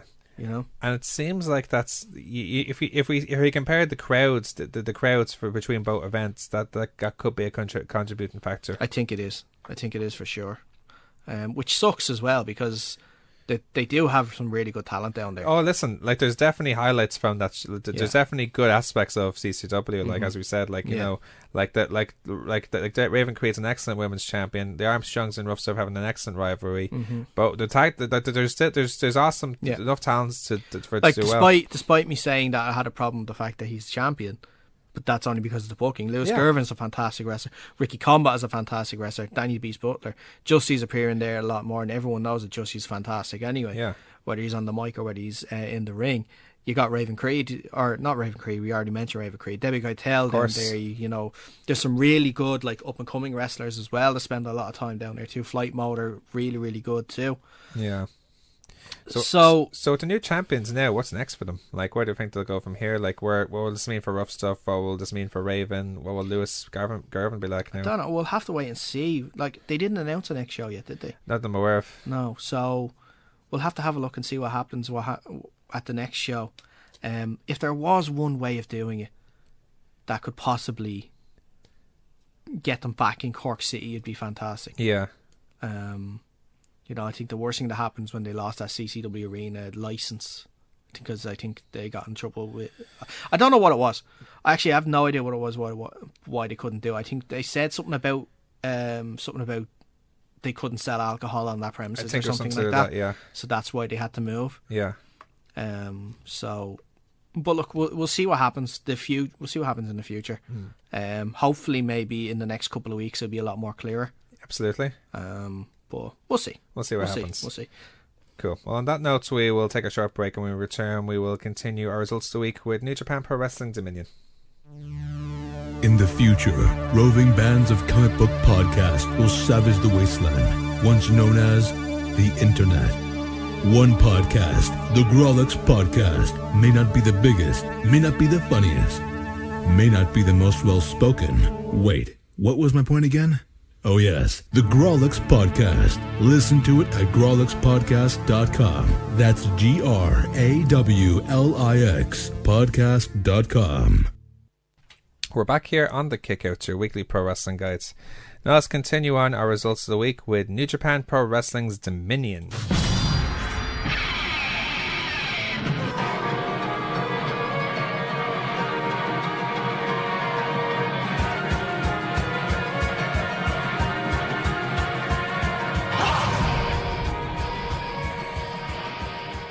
New Japan Pro Wrestling's Dominion card, which took place at Osaka last weekend on Saturday morning. But by God, the shows go. This was almost a perfect show. Yeah, and that's pretty much the common trend we get from big New Japan shows, isn't it, nowadays? Absolutely, it seems to be the common thing going. Yeah. Now, so we'll get onto the matches anyway. But by the end of this, we have a bit of a way of analysing these matches more. We'll get to that at the end of our review here. Is that right? Mm-hmm. Okay, cool. So we'll get on to the first match. El Desperado and Ken Maru from Suzuki Gun defending their IWGP Junior Heavyweight Tag Team titles against Roppongi 3K. This was a good opener. I mean, like Roppongi 3K, they're still a very young team, even though they're former champions, but they seem to be learning and overcoming. But they're learning, and you almost overcame. In the end, it was the champions who retained through the usual stuff that they go through. So at the end, it was Show who looks for the shock arrow, but Desperado counters, ref bump, whiskey bottle shot from K Maru, and the champions retained. So it's a typical heel way of winning. Yeah. I confess I missed this match actually. I missed the first 2 matches when I seen it in Low Blow, so I had to go back and watch it. But no, it was a good match. The crowd were into it. So the thing is, though, because Show and Yo, they seem to be doing very well as individuals. Do you think they may split up? No, because there's no one really else in the junior tag division. They need people down there. They need people, yeah. So it makes more sense. So, Juice Robinson took on David Finlay. Juice Robinson and David Finlay, took on the team of Jay White and Yoshihashi. Now, this match is really just a setup for Juice Robinson to take on Jay White for the US title at the Cow Palace. And it was a good tag team match. The right results, because it sets up now Juice as the challenger. Yeah. The clothesline from White, Hashi made the save, a breakdown, then White took him out, but Juice hit the Pulp Fiction on White for the win. And that was really the focus of the match, and it pulled stuff well here. Yeah, really enjoyable match. Like you said, sets up perfectly for the next one against Juice Robinson. Juice Robinson, which I think they'll have a really good match in America. Yeah. Kind of a little disappointing the US title wasn't defended at the Dominion show, but if it sets up for a good one at their G1 special in America, well then I'll go. I'm okay with them not defending all the titles, and it looks like they might be having more attention of the US title and going forwards. We might get onto that later on. Well, like, to be fair, since Jay White won the title, I think it's kind of fallen off in terms of importance and limelight that the title's been given. You know? Yeah, well, that's like comparing. Well, that's because Kenny Omega was probably former champion, so having someone of his stature compared to Jay White, who's a sort of a breakout star, if you like, compared to Kenny Omega, who's now the biggest star in New Japan. Yeah. So it's a huge difference. So, did you see his Instagram post after Dominion? No. It was a picture with all the champions, because they were all in chaos, like Ospreay, Goto, Okada. I think Show and Yo, I think they had their titles as well, junior tag titles. Right. And it was brilliant because it was like, I'm sorry, Mr. Switchblade, we don't feel so good. And it was them fading off like Spider-Man did in, spoiler alert, Infinity War. Oh, really? It was so good. So good. It's not the only Infinity War reference we're going to make during this Dominion show. We'll go into it later on. Okay, imagine so. So Minoru Suzuki, so Minoru Suzuki and Zack Sabre Jr. then took on Tomohiro Ishii and Toru Yano. This was good. It was highlighted obviously between Suzuki and Ishii's rivalry that's continuing on. So if there's ever opponents for Suzuki, it's Ishii, I think. Someone who can take all the crap that Suzuki stirs in matches. Oh yeah, and give it back. Oh, and more. And give it back, for sure. They brawled post-match with their issues continuing, and I did like the fact at one stage though, Yano, his usual thing when someone tries to run the ropes, he grabs their hair. He tried to grab Suzuki's hair, he had none. Suzuki just turns around and just sticks his tongue out. Nah. Do you think that we've seen Suzuki and Sabre Jr. team up now, especially in England now? They're Rev Pro Tag Team Champions over there. That's the titles they brought out, wasn't it? Exactly. Yeah. So, do you think they should be a tag team that would compete for gold in New Japan? Yeah, in the heavyweight division. Why not? Why not? Yeah. They make a great team. I think they'd be a great challenge for the Bucks. Absolutely. Yeah. A very intimidating one as well. The Bucks won. We're going to get to it anyway. Yeah. There's a fun mix of submissions, comedy, and hard-hitting action, as always. It was Yana who escaped from a Cobra twist and removes the turnbuckle and then cuts Zack off with a European clinch for 2. The backside follows, but then Zack blocks the low blow, literally with his legs. Blocking the low blow with his legs and turning it into a submission. Yeah. And then Suzuki getting Ishii in a submission afterwards at the same time as well, with a double tap out. brilliant. Yeah. And then the guys kept fighting during it as well. Yeah, until the lines. Kind of at one stage looks like two old lads in a pub having an argument. With the lines trying to separate them. Yeah, with everyone else in the pub And they still trying get to killed as well, separate as them. always. Yeah. Now, Hiroki Goto defended his never openweight title against Michael Elgin and Sheehy. Now, despite what we said about Michael Elgin at the start, Mike is he's huge. in shape, isn't he? Oh, Not wearing his trunks anymore. go Just for to show off. the Kurt Angle colour scheme as well, isn't he? With the red boots and the red, white, and blue. He's Canadian. I know, it's a bit weird though, isn't it? Yeah, that's what I'm thinking. Yeah. Now, here's the thing. Now, here's something I want to say about Michael Elgin, because we've gone on record talking about his situation behind the scenes at the moment. The thing is, though, and this is talking in general about New Japan, do you think they really would care about all that stuff? Obviously not, Yeah. because I think it's far enough away from them that they won't get involved in it, because it didn't happen on Japanese soil, it happened on American soil. I think that's the thing with a lot of Japanese promotions. Now, I'm not saying that as a bad thing, it's just what they do. Because Or it's alleged to have happened, sorry, I have to say that. yeah, it's fine. Yeah, let it happen. It's what he's going through. We'll leave it at that. But the thing is, as well, apparently I found out a study when I was studying in college. Do you know that Japan is the most masculine culture in the world? Yeah, they're purrs. Yeah. So maybe that's the culture. They have to have separate separate carriages on trains just for women because they get groped so much on them. So it's maybe for everyone. I imagine it's for good reason as well. But like at the same time, in terms of how they book their wrestlers, all this behind the scenes stuff, which I imagine in America would be be taken out of hand, especially with social media. Whereas in Japan, it's like, listen, it doesn't care, just have your match. And it was a good match in the end. Though, like, would have been a better idea to have? Did you ask that question to Low Blows during the week I asked about them getting a female division into New Japan? They did. And they talked and they talked about how in comparison to Low Blows, or not Low Blows, to OTT, because they figure they don't have to apologize for not having it because that's what they do. Yeah, as opposed to, I think that goes in line with their culture as well. Yeah, exactly. Yeah. No, obviously, I answered that question. I asked that question because I would like to see a women's division in Japan. There's some good Japanese wrestlers out there, like from Stardom, and you could get the sense that maybe wrestlers like Kairi Sane and Io Shira, they'd stay in Japan if it wasn't for WB taking them. Yeah, you true. Think of it that way, like, you know what I mean? Yeah. But anyway, I digress. Like, it was a good match, though. Could you argue the points for this match that it should have been Elgin versus Goto in a singles match? Or the Taichi was he? That was Taichi's way of coming into the division, so they put him in a title match for it. Also, I had a little problem with Taichi during the match. What's that? He kept trying to fix his pants throughout the whole thing. Because you know how he rips off his trousers? Yeah. They came loose at one point, and and it was pretty funny because I'm comparing this to a thing that was made in the Spandex Pantomime podcast that Justy does, when he was talking to Sean Guinness, when he was saying Sean Guinness is the worst seller you'll ever get, because what he'll do is he'll sell the move, make sure his ponytail's alright, then he'll go back to selling the move. And there's so many matches when by the time the match is over, his hair is all a mess. Yeah. Taichi was selling, but then at one point his trousers started to tear off, so he kept fixing them, then was selling, kept fixing them, then was selling. But that wasn't one of the biggest problem.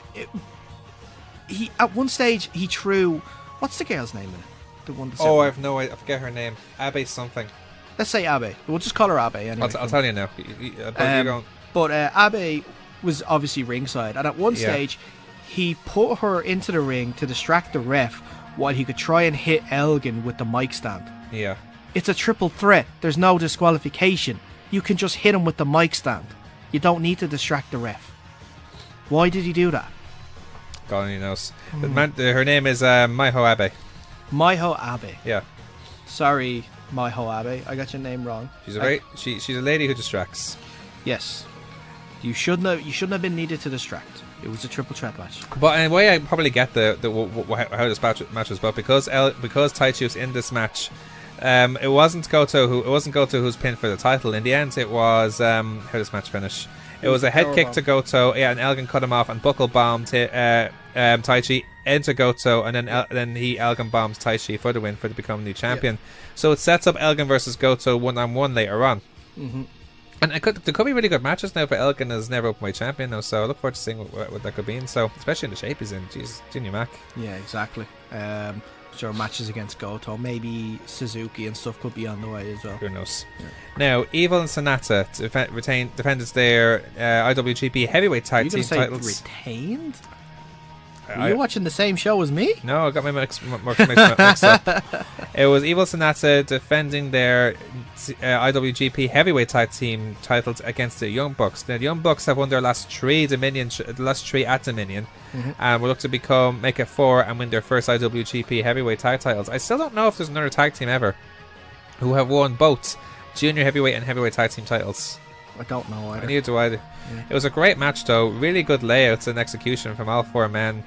And it had a good dramatic home stretch as well. So at one stage it was going, it could have gone either way.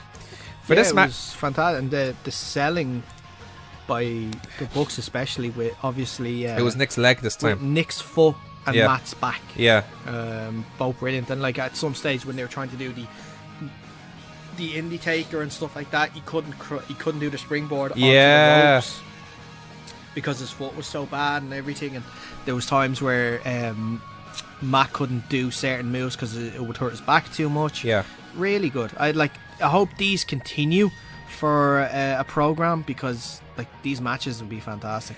Do you think now, because of their title victory, that there's an argument for Young Bucks being one of the best tag teams of all time? I think the fact that they had won more junior tag team titles than anyone else put them in that conversation anyway. But also consider the fact that like a lot of fans would probably label them as only spot monkeys. Well, they're clearly not anymore. I feel they're becoming more complete performers than ever now, especially with their selling when they actually can sell. Here's Matt Jackson, who's been selling his back since Wrestle Kingdom, and now here's Nick now with his foot now, and was clearly unable to finish the job straight away. Like you know, that takes like a complete performance. Smarts as well. Exactly. Like you know, it was a fantastic, and it brings new life to the tag team division now in Japan. Yeah. Like you know, not like because you know you felt even though there's teams there, what's going on? You know, sort of way. So it's interesting stuff ahead. But in the end, it was a spear by Matt. It broke down, and Matt saved Nick, super kicks the champions, and then more bang for your buck follows on Sonata, and then new champions. That was that. Yeah. Then Matt, great match, great selling, loved all of it. Matt after the match, then don't know if you heard this yourself, but he hired Don Callis for All In post match. Yeah. So and it's confirmed that it's going to be streamed as well. So that pretty much almost confirms it's going to be streamed. So Kota Ibushi actually was announced today for All In too. Oh, was he? Yeah. Well, that makes sense, I suppose. Yeah. So now the 6-man tag team match between Rey Mysterio, Jushin Liger, and Hiroshi Tanahashi against the Bullet Club team of Cody, Marty Scurll, and Hangman Page. This is a good match. Like it was like the Bullet Club picking up a win against the Legends, if you like. So. Yeah. So everyone looks good, and they all got their time to shine. Ray looked really good in particular. Yeah. I loved his mask, by the way. Ray's mask, makeup combo was class. Wasn't it? It was, yeah. A bit of a Pentagon paint version. He doesn't use much paints. He doesn't. Doesn't use it. He normally just sticks to the mask, and then that's it. Yeah. But no, I'm all for that. That was class. Now I want to see him have a singles match.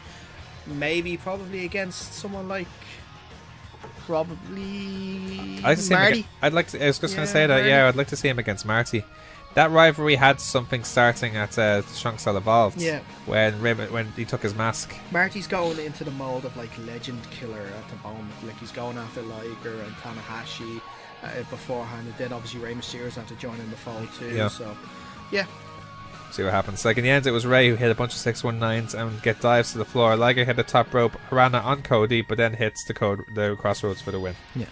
Now, Will Ospreay versus Hiromu Takahashi for the IWGP Junior Heavyweight Championship. This was a fantastic match, and they teased going wild very early on as well until it settled to a slower pace. So, and then it really picked up as he headed down the stretch. So it's kind of it's one of those matches where it's that aggressive streak at the start. Then it slows down until it picks up. It's like a wave match, if that makes sense. Mm-hmm. The end of a wave going right back up to the start of the wave. Yeah. And it was smart as well because it was told the story, because here's Takahashi, he was focusing on the injured neck. He was focusing on the injured neck of Ospreay. He was heavily bandaged before the match, and it's become an ongoing going story. So again, it's selling like that and focus and work that pays off so well in this.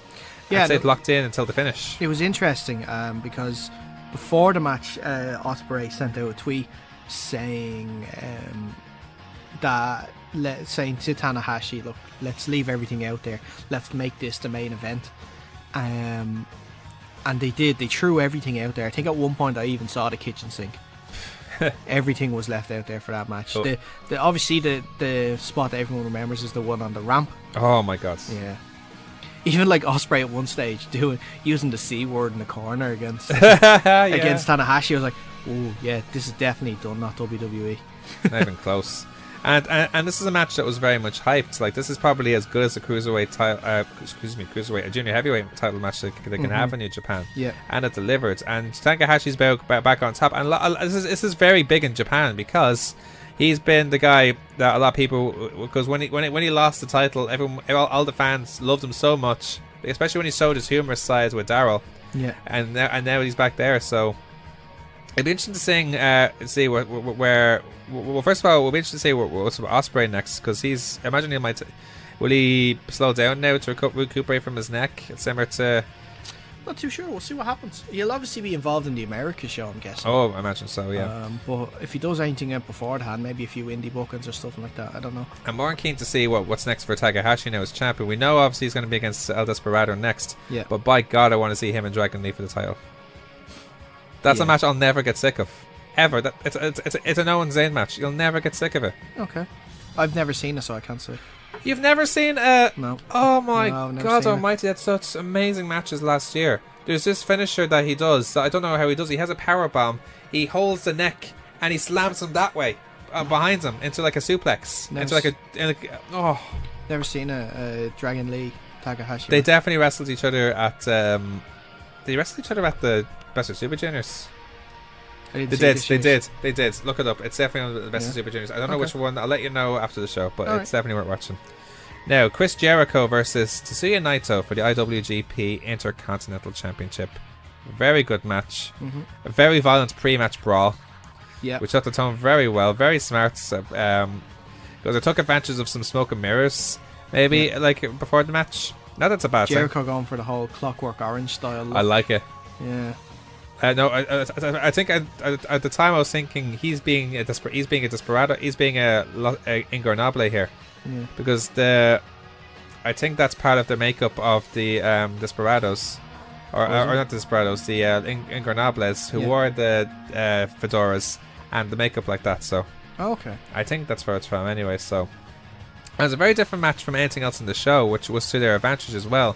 And that's, I think, what plays to Jericho's strengths now, because he can really brings such entertainment to that match. Yeah. And almost like a WWE style, but it works so well.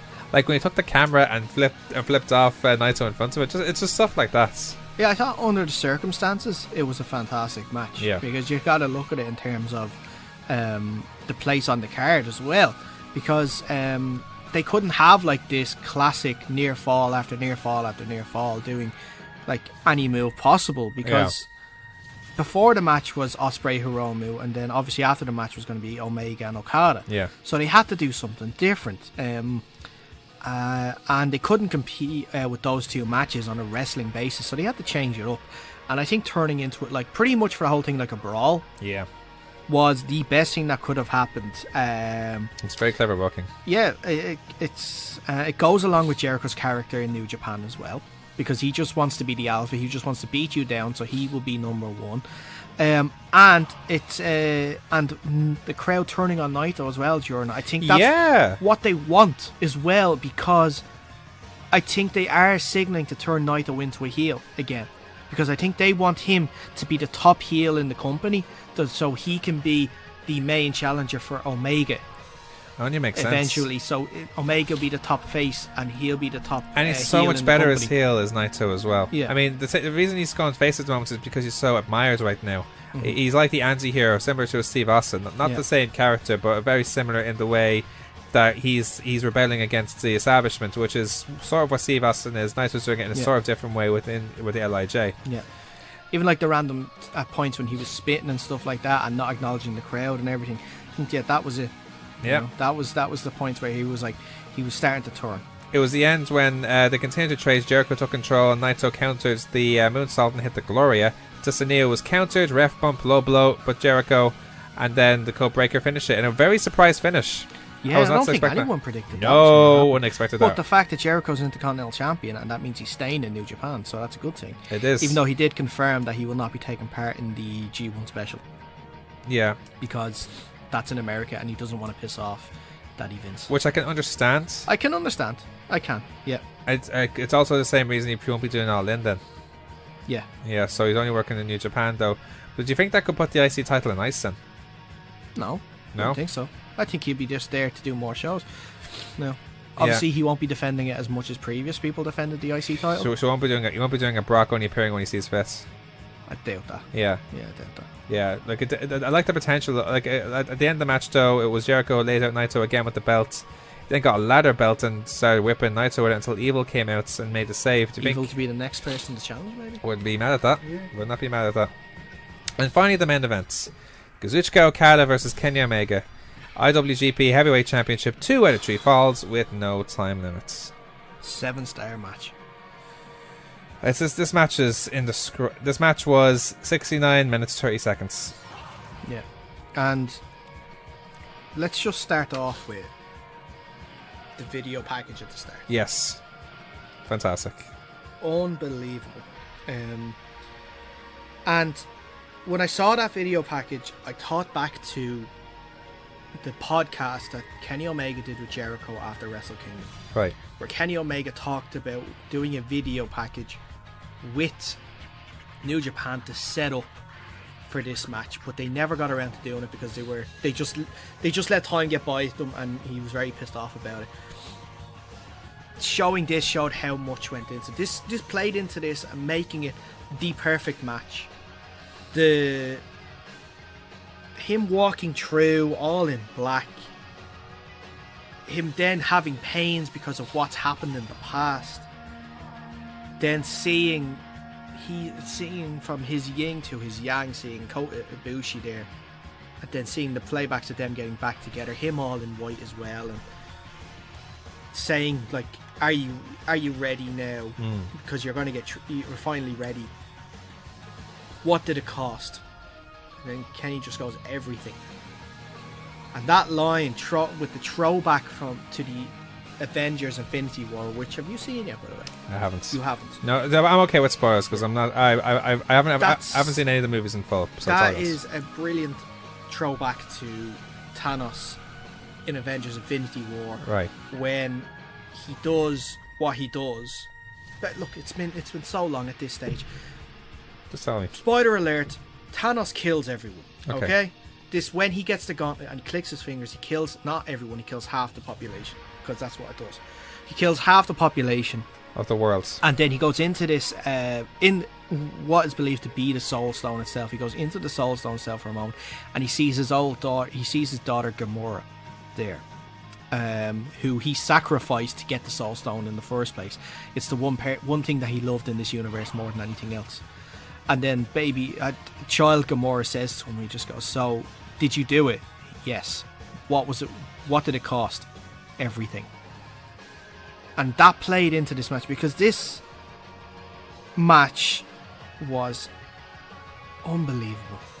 For an hour long, like I've said this before when I've rated matches. Yeah. I go by how good a match is by how little time I spend on my phone. It's a good way of putting that, actually. I didn't spend any time on my phone. Me either. While watching this match. Apart from the brief time to take notes of what had happened, that was the only time. I was so invested in this match. Yeah. And these two guys put me invested in this match for so long. To have half an hour go by and only have one fall as well. Yeah. And it wasn't a finisher, it was a roll-up as well, which was a surprising thing too. A roll-up after Kenny attempted the one-winged angel. Yeah. which they continued to protect in this match fantastically Very well. And they went through the whole narrative like Okada's never kicked out of the one-winged angel, and they continued that as well. I think at one point he did hit one and he couldn't get the pin because Okada just rolled out of the ring. That's it. But and the emotion in this match as well, like and I thought it was perfect that they had the throwback, they had the little Avengers style video at the start, because that Avengers movie was a very emotional movie, because anyone like myself, I've invested like 10 years watching those Marvel films as well. Yeah. And then seeing this happen at the end, you can't help but feel emotional. You can't help but like well up a little bit. Absolutely. No, After this match, I had the exact same feelings when Kenny won. You're so happy that Kenny won. So happy that Kenny has finally done it.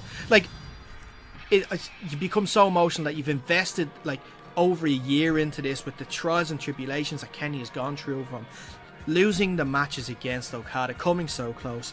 The first one that he just wondering lost. If he was even good enough to beat Okada. Losing the Bucks, having everyone in the Bullet Club against him, reigniting an old tag team with Kota Ibushi, then getting the Young Bucks back again after, and like when the Young Bucks came back and then they hugged, and just that broke. That was a moment, because everything comes back into your head of what that has gone through with these four people over the last year, and it just breaks you, and you just nothing. I can't see anything coming close to that in terms of build and execution ever. I don't think anything can ever come close to that. I'll be honest with you, I had my fears going into this match, because it was it felt like it was obvious going in that it had to be over an hour. Mm-hmm. And there was this fear would it go 90 minutes, but I was so pleased that it was just such an amazing match that lived up to the reputation and quality of all the other previous matches. They added elements to all the previous matches as well, and bringing in another absolute classic. The pacing was perfect. It started off so well. The amount of throwbacks they gave as well. And how well they knew each other, and how well they knew each other so well from their previous matches as well. Yeah, the throwbacks when Kenny gave a one-winged angel to no, was it that point? No, it wasn't. It was 2 points. One of the two very main like throwbacks that I noticed, right, and I thought were quite was quite significant. Was first of all Okada giving Kenny the Rainmaker, right, Kenny collapsing, and then Okada crawling to try and make the cover, the same way Okada tried to crawl at the last Dominion show when time gave up. He couldn't make the pin in time. This time he did make the pin, and Kenny kicked out with two. And then it was another Rainmaker later on in the match when I think it was by the third fall, when he tries to give him, but he's so exhausted he cut nothing behind it. He hit Kenny, and Okada fell to the ground because he was so tired. With the throwback to that same Dominion show, when Okada tried to hit Kenny with the Rainmaker, but Kenny was so exhausted that he just collapsed before Okada connected with it. Yeah, that's it. I mean, all these throwbacks to the previous matches. This match is just an example of how beautiful pro wrestling can be. It really is. It was done perfectly right. But the beauty, I don't think there's anyone who watched that match who wasn't invested in it. The beauty of long-term booking as well. When long-term booking can be just done so right. It's just a special moment for Kenny to win the title, and a beautiful way for Okada to end it. He's probably going to go down as the greatest New Japan Pro Wrestling champion there's ever been. After his reign. And such a beautiful way to end it. So it ended in the end though with after one fall each. It was it was a one-winged angel, but after 50 minutes in, and by the end then it was almost like a Rocky 2 moment when Okada was rocked, and then he tried to drag himself up by the ropes. Omega was up, V-trigger, one-winged angel connects, and we have a new champion, and I was gone by then. And in the end, obviously, post-match the Bucks arrive as Omega sits on the fallen Okada. They celebrate with Ibushi, and they all embrace. That was a moment. That was a moment. And even the speech at the end they made, where he says he's accomplished a lot, and he's finally won the title, and this match has made him see the future of wrestling. That's why he'll stay here and take the next step. Yeah. I mean, this match is... I mean, his rivalry with Okada has changed wrestling. And that got me thinking as well. Yeah. Because, like I said, the beauty of long-term booking. If Okada and Omega were in WWE and they had this rivalry, they'd never have matches like this. Under no circumstances. They would never have the build they had like this. They would never have the rivalry like this. The booking would have been ended after 3 matches in a pay-per-view. Within 4 or 5 weeks, their feud would have been over. And people are always saying, like, get Kenny to WWE. You want to see Kenny in WWE. You want to see the Bucks in WWE. You want to... No, you don't. No, you don't. You really don't want to see They them. don't want. They don't. You want to see don't need them to go there. stay in Japan. Or stay in indie wrestling. Never mind Yeah. Japan. Indie wrestling. Yeah. Stay in Japan, stay in New Ring of Honor, stay doing indie shows, because that is where they can do their best work. Under 100%. Yeah. The speech ended when he said they make their own rules with his friends and lovers by his side. They can do anything. I'm tired and almost died. Goodbye and good night. Cody then almost sold the moment, walking halfway down the amp and then left. Did you watch the Being the Elite episode? I did. And the fact that I thought was the important point as well, because I don't know if Cody was trying to ruin it.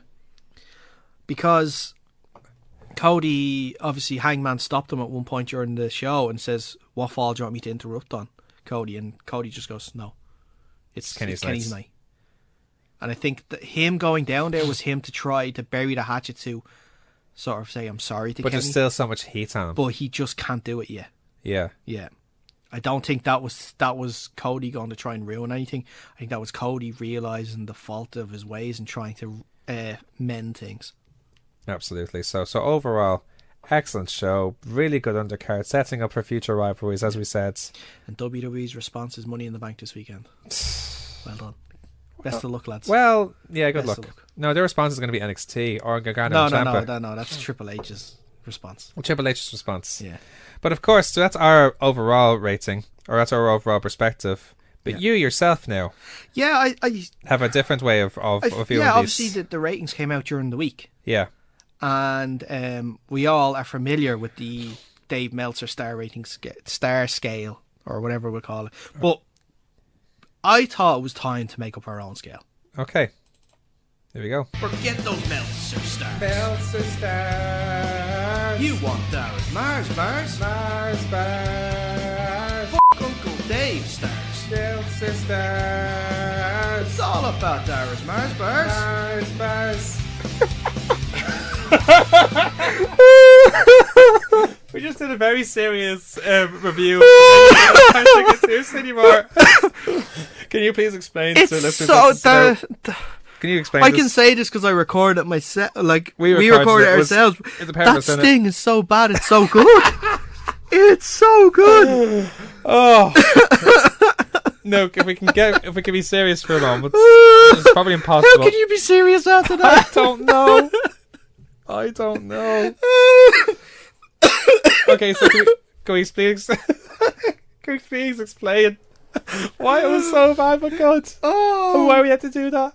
Oh, That's such a bad spike. We're gonna keep it. oh, we are never changing that spike ever.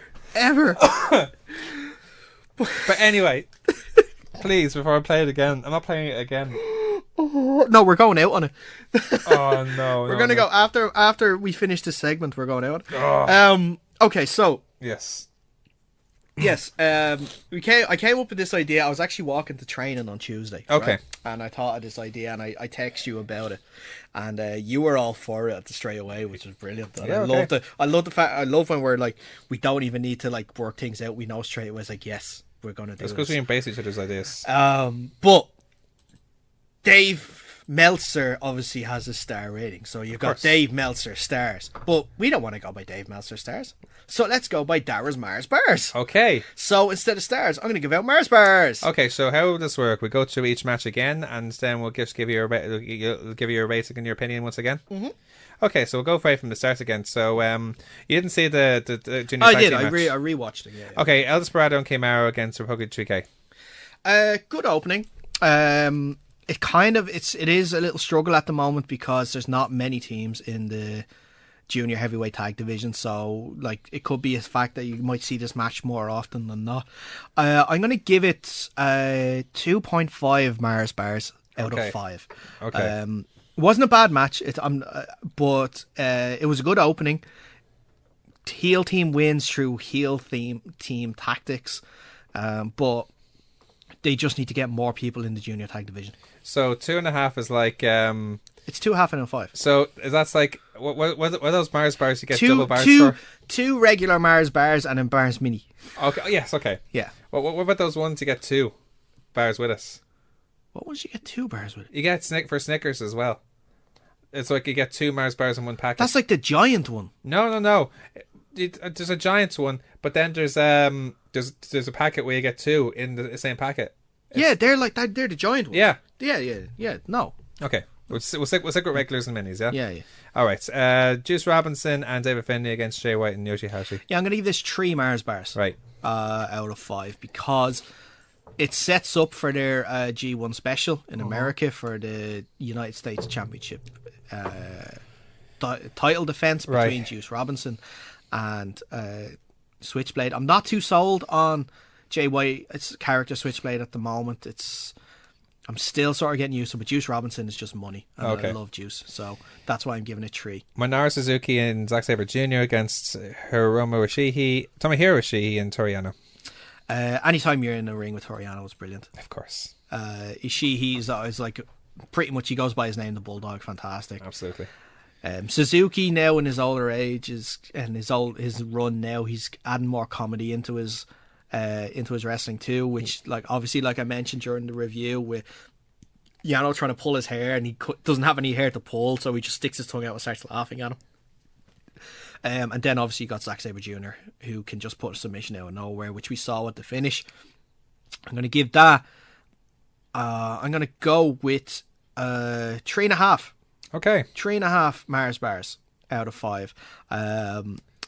Really good tag team. I would love to see Suzuki and Sabre Jr. now go forward a little more to have maybe a match against the new heavyweight tag team champions.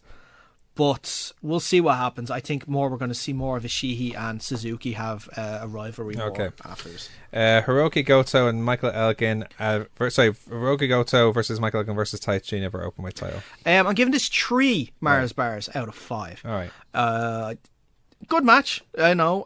Good for Taichi now to be in the heavyweight division as well. Just I got really ticked off with him constantly fixing his trousers. That takes away 2 Mars bars. I think it does. It takes away 2 Mars bars, and the fact that he got, what was her name again?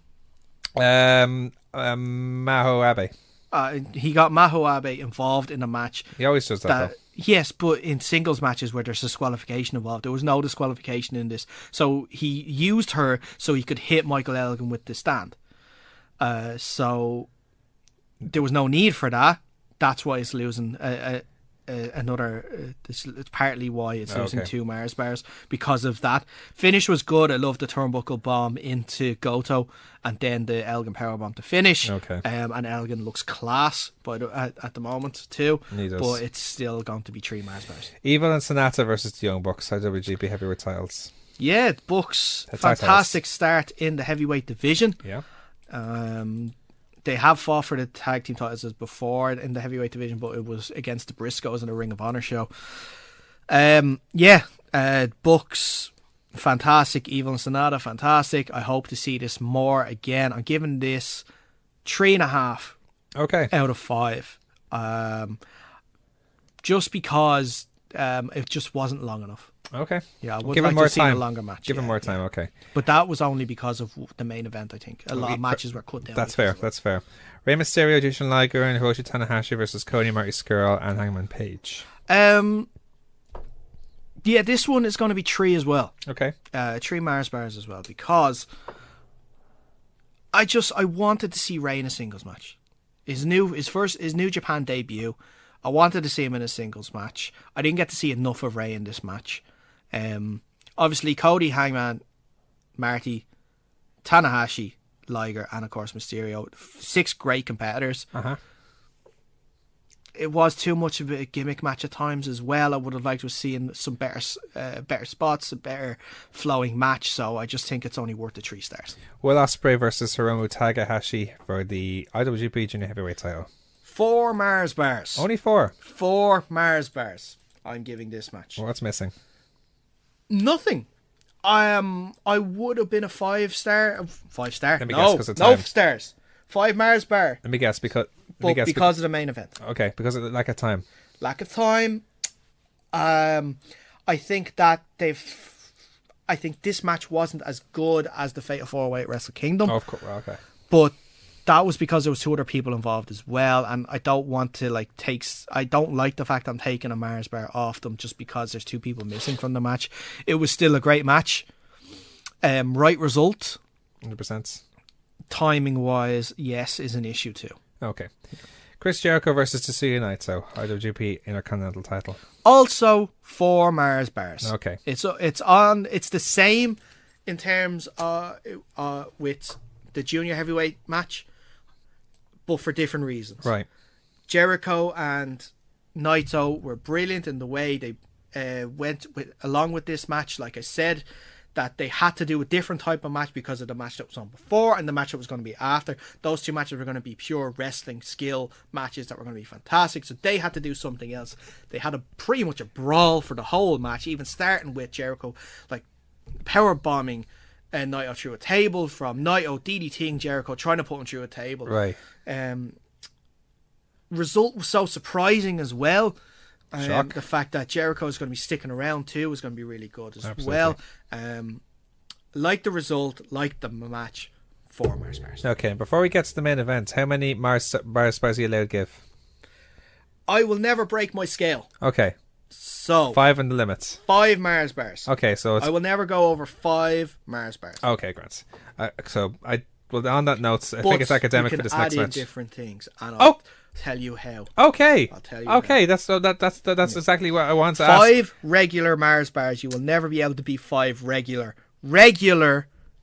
Mahersbars. Well, on that, then the main event: Kazuchika Okada and Kenny Omega. 5 heavyweight title. regular Mahersbars. 2 or 3 falls, no time limits. 5 regular Mahersbars. 5 regular Mahersbars. It's not even a question. I don't think I need to say it. I said everything in my description. It was the perfect match. 100%. Perfect booking. Perfect build-up. Perfect video package beforehand. Perfect ending. It broke me at the end because it was that damn emotional. That's how you know it worked, because people were that invested. And it was also reported at the venue itself that people were crying in it too. Of course. Because that is how you book a rivalry. 5 Mahersbars. The top of the scale. Can't beat that. If I could throw anything else into it, you know what I throw into it? What? A Mars Delight. So 5 Mahersbars and a Mars Delights. And a Mars Delight, because Mars Delights are so damn delightfully delicious that they need to be brought back. I'm hungry right Just now. like long-term booking needs to be brought back. To WWE. Or To in general. wrestling in general. In general, okay. To wrestling in general. Okay, cool. I'm hungry now after all that Mahersbar talk. Play me out with my steak. Oh, for God's sake. Do we need to play this again? Please. Forget those Meltzer stars. Meltzer stars. You want Daragh Maher's Mahersbars. Uncle Dave. How can you drink while you're listening to this? It's all about Daragh Maher's.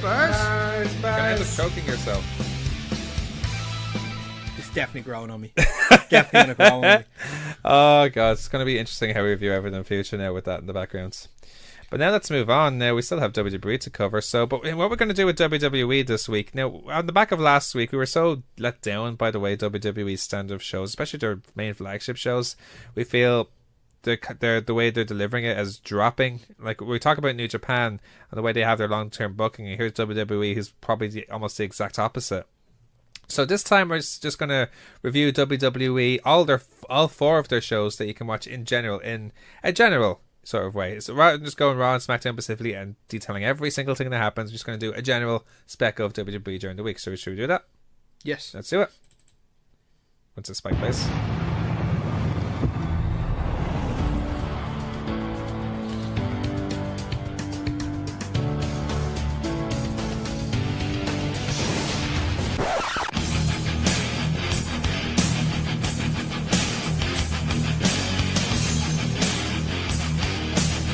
mean, we do love the intro, but at the end of the day, we have to stick old school. Yeah. Bit of Warzone. In general, for Raw, for me, I mean, it was a two-ended show. The first match and the last match were the best matches. Yeah. What was good about Raw this week? The Fatal 4-Ways. Absolutely. Pretty much it. That's a good opening matches. What was bad about Raw this week? I tell you what I want to see. Leaving from the women's match, actually, I'd love to see a rivalry between Amber Moon and Sasha Banks. Mm-hmm. If there's a way to go for Sasha Banks to go heel for that. Yeah, that could be an excellent rivalry, like at some stage. So, I'd agree with that. We haven't seen them actually have a match, and like Sasha's been very quiet the last while as well. That's it. So we'll have to see what happens. I think something could be interesting could be happening this week with her, which I'll give my predictions when we do our prediction video. Which, by the way, I should mention to people who have probably by this stage you would have already been seeing it, haven't they? I imagine so. I hope you like their guests. I really hope you like their guests. I'm sure you will. The main events then, Strowman got to play Monster as usual. He's heavily teased. He seems to be heavily teased to win the match going into it. It seems like a lock-in to win in this match. The way it's been booked, of course. No. Or just a misdirection of he's definitely being billed as the favourite, all right. And how can he not be because of who he is? He's Braun Strowman. Absolutely. Like, the chap's massive. You know, that guy that big, he's obviously going to be seen as the favourite. Those are the good sides of Raw anyway, but considering that Raw is the most watched show WWE have, and this is the go-home show for Money in the Bank, I think we're setting ourselves up for disappointment again. I think in general both shows were the bad about WWE this week was the fact that these were go-home shows, and apart from building the two Money in the Bank matches, which is a good thing, which is a good thing, but you weren't building anything else. Like, they didn't build their tag team title match, which is now on the pre-show. Yeah, the SmackDown one is anyway. So is B Team against B Team against the Bludgeon Brothers against Gallows and Anderson. Oh yeah, you're right. They didn't build their WWE title match in the traditional sense, if you know what I mean. Yeah. They only had who was it? They only had AJ there this week. Yeah. And obviously Nakamura was in the match himself afterwards, but there was no more interaction between those two, which would have probably liked to have seen more of. But I'm not even going to get to the hypes of matches like an obstacle course. That's what I was going to say. I was going to get to that. What was really bad this week was that damn obstacle course. Like, Bobby Lashley must be thinking in his head, like, I left Impact for this. Even Impact didn't make him do this. I get the sense. One thing I want to say about Rousey and Nia Jax, even though they're clearly being scripted, like, I get the sense they're getting more confident in Rousey. That promo wasn't bad, so she says. But what I don't get this whole thing with not Rousey but with Jax. Why are they doing this? God knows. They it's only been a couple of months since her whole storyline was anti-bully, and she's bullying people. I'm the champ for all those girls that are getting bullied every day and stuff like that. And now you're trying to be a heel and beat up on a girl. What the hell? Did you actually hear something very interesting though? What? Enzo Amore was on a I can't remember the podcast he was on, but he was on a podcast during the week. Okay. And remember the angle he was having with Nia Jax? Oh yes. Supposedly, this is what he said, the angle for that was he was going to use Nia Jax and they were going to be in a relationship. So he could keep the Cruiserweight title and win matches and stuff like this. I gotcha. But then Nia was going to find out that Enzo was cheating on her with Alexa Bliss all the time. And that was going to lead to their WrestleMania match. Ouch. Yeah. I don't know how I would have felt about that angle. Speaking of Enzo, do you know he got booked into an indie show? Yeah, let's see how that works out. No comments. Yeah. SmackDown's highlights. He has another rap track. Oh, I don't even want to know. Next week you're listening to it. No, I'm not. You're listening to it next week. No, I am not. Yes, you are. Daragh, don't put me through such torture, please. You're listening to it next week. Well, what else I can look forward to that? Let's talk about the good part of SmackDown. Daniel Bryan, Shelton Benjamin, that's a good match. Yes, good match. Again, the first match this of each is the show. thing that SmackDown has. SmackDown has all these guys on it that they can have good matches with. Yeah. But they just need to execute it so that they will. That's it. Also, one good thing I want to mention about SmackDown, if you don't mind. Yeah, go for it. Paige. Yeah, she's doing such a good job. Paige is killing it as GM at the moment. Absolutely. The whole segment with the Miz in particular. Yeah. Exactly. And then the whole like the women's conference beforehand saying like I don't care which one of you win as long as it comes back to speaking SmackDown. Speaking of the conference, the Summit was actually way better than the thing they did on Raw because they're just shouting at each other at that. Yeah. I wasn't sure about that now. I know. I didn't mind the women's one because, well, to be fair, Paige just took over with that at the start just to set up, but then the others were just having like little shots at each other and stuff like that. Like it was as good as you were going to get from it, you know. A funny moment I want to mention is when who was the Miz who was refereeing Samoa Joe and Rusev, which is a match I definitely want to see again, given more time and more heat between the two. When he grabbed the briefcase and there was pancakes. That's funny. And he went ballistic over it, like so. Courtesy of yours truly right here. Oh, of course. Mr. Booty'sworth. Of course. One thing I want to mention about Nakamura and Jeff Hardy, there was issues. Apparently, there's reports that Jeff Hardy is suffering nerve issues and is limited in the ring at the moment. Oh, really? It explains a lot in his performance, actually. If you look closely at it. Yeah, I have a theory about that, What's which that? is on the prediction video. Okay. So, Okay. I won't get into it just now, but it's interesting though. It is what could be happening. I think what they could be setting up now. In 205 Live, they're barring Hideo Itami after his interference in the last match. They're sort of making him the bad guy. So I like it though because he's like the cruiserweights version of Nar Suzuki. Yeah. Yeah, I forgot about Itami actually. Before that attack last week, I forgot where he was. I thought he was still in NXT. I loved that opener between the Lucha House Party and Gulak Gallagher and Kendrick. It was good. Yeah, it was It's good. a perfect clash of styles. Like the grapplers against the high flyers. Like it works very well. It was open, like and it played off the established feuds. Yeah. And I hope to see more of it. And it's far from over as well. It's going to be more of it because there was Lucha Underground. Sorry, it was Lucha Party. I don't know how it ended. The finish I like was because at one stage Drew Gulak got Lindsay Dorado's tights for a roll up. That's it. And the ref caught him. He caught the tights a little too much. Lindsay had to cover his hand with his crack with his hand as well because he got too much tights. But then it was, I think it was Grand Metalik, was it?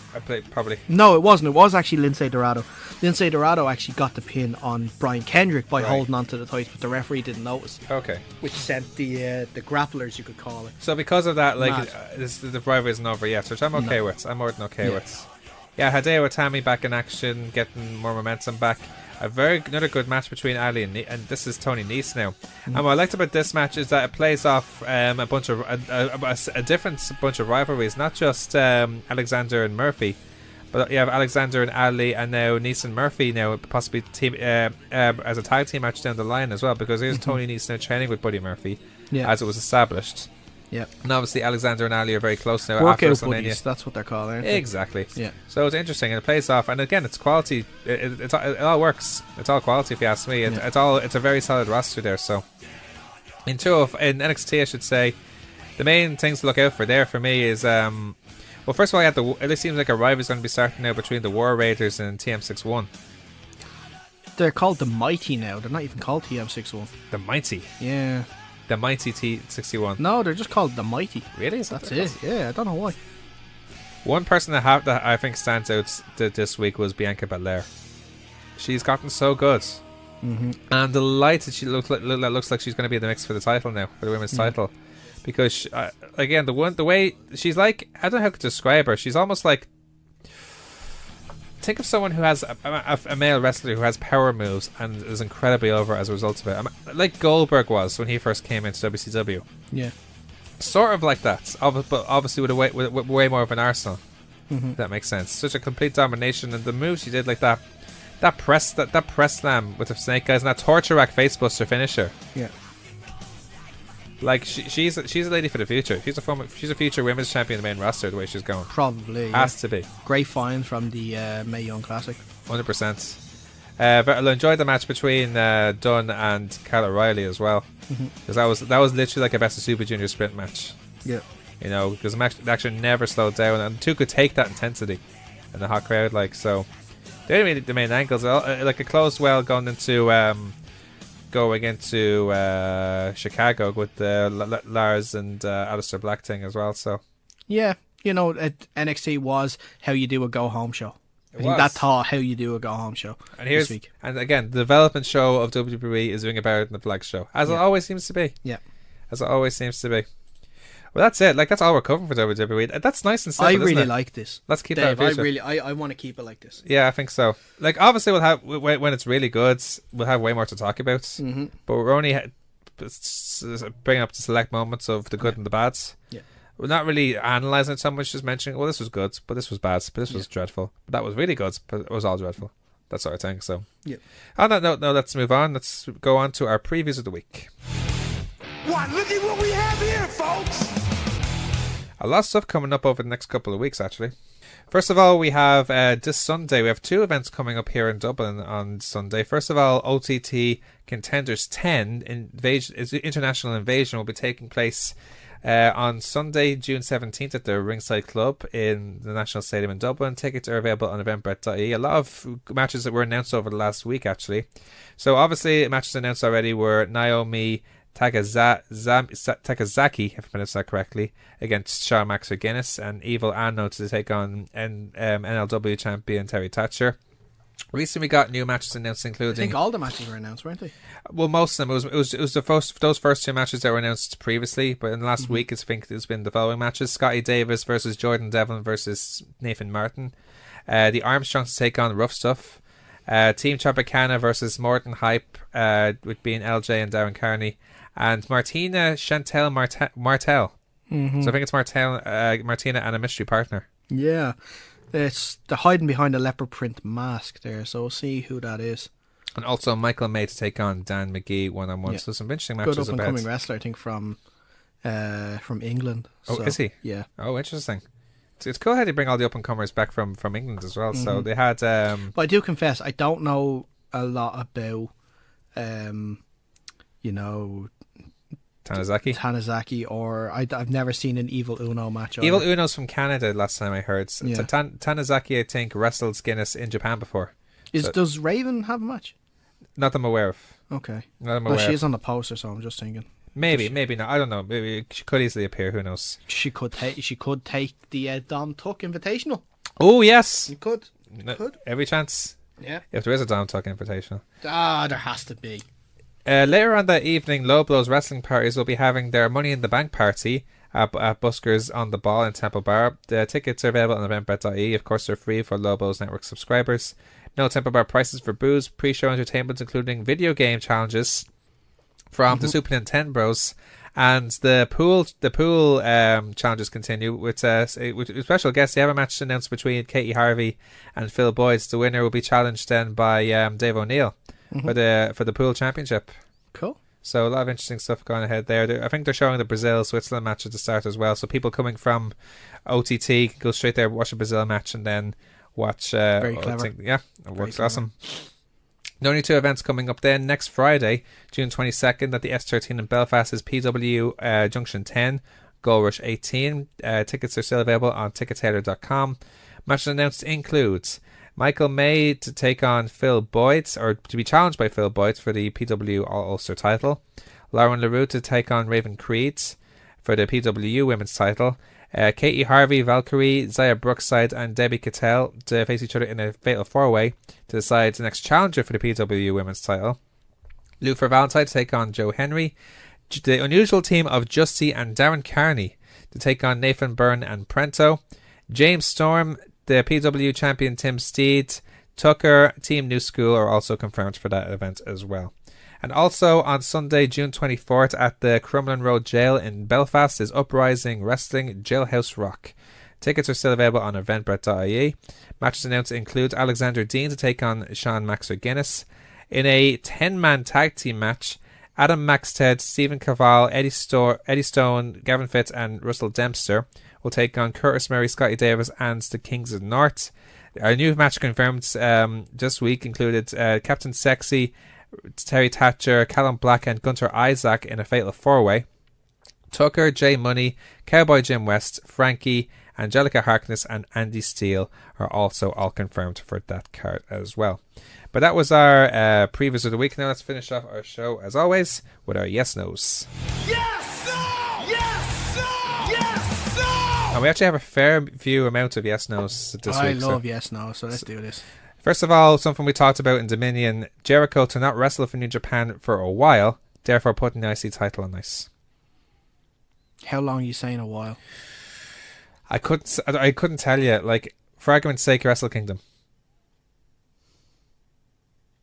No, it won't be that long. Can't be that long? No, it won't be that long. Okay, cool. So, like, it could be like a few appearances here and there, a few defenses. Mm-hmm. Well, here's a really interesting one that's been stirring WWE's feathers a bit.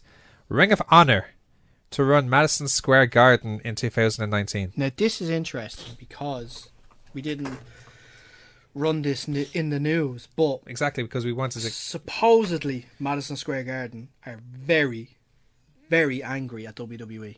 Why is that? Because, first of all, they were upset at WWE, but they got over it.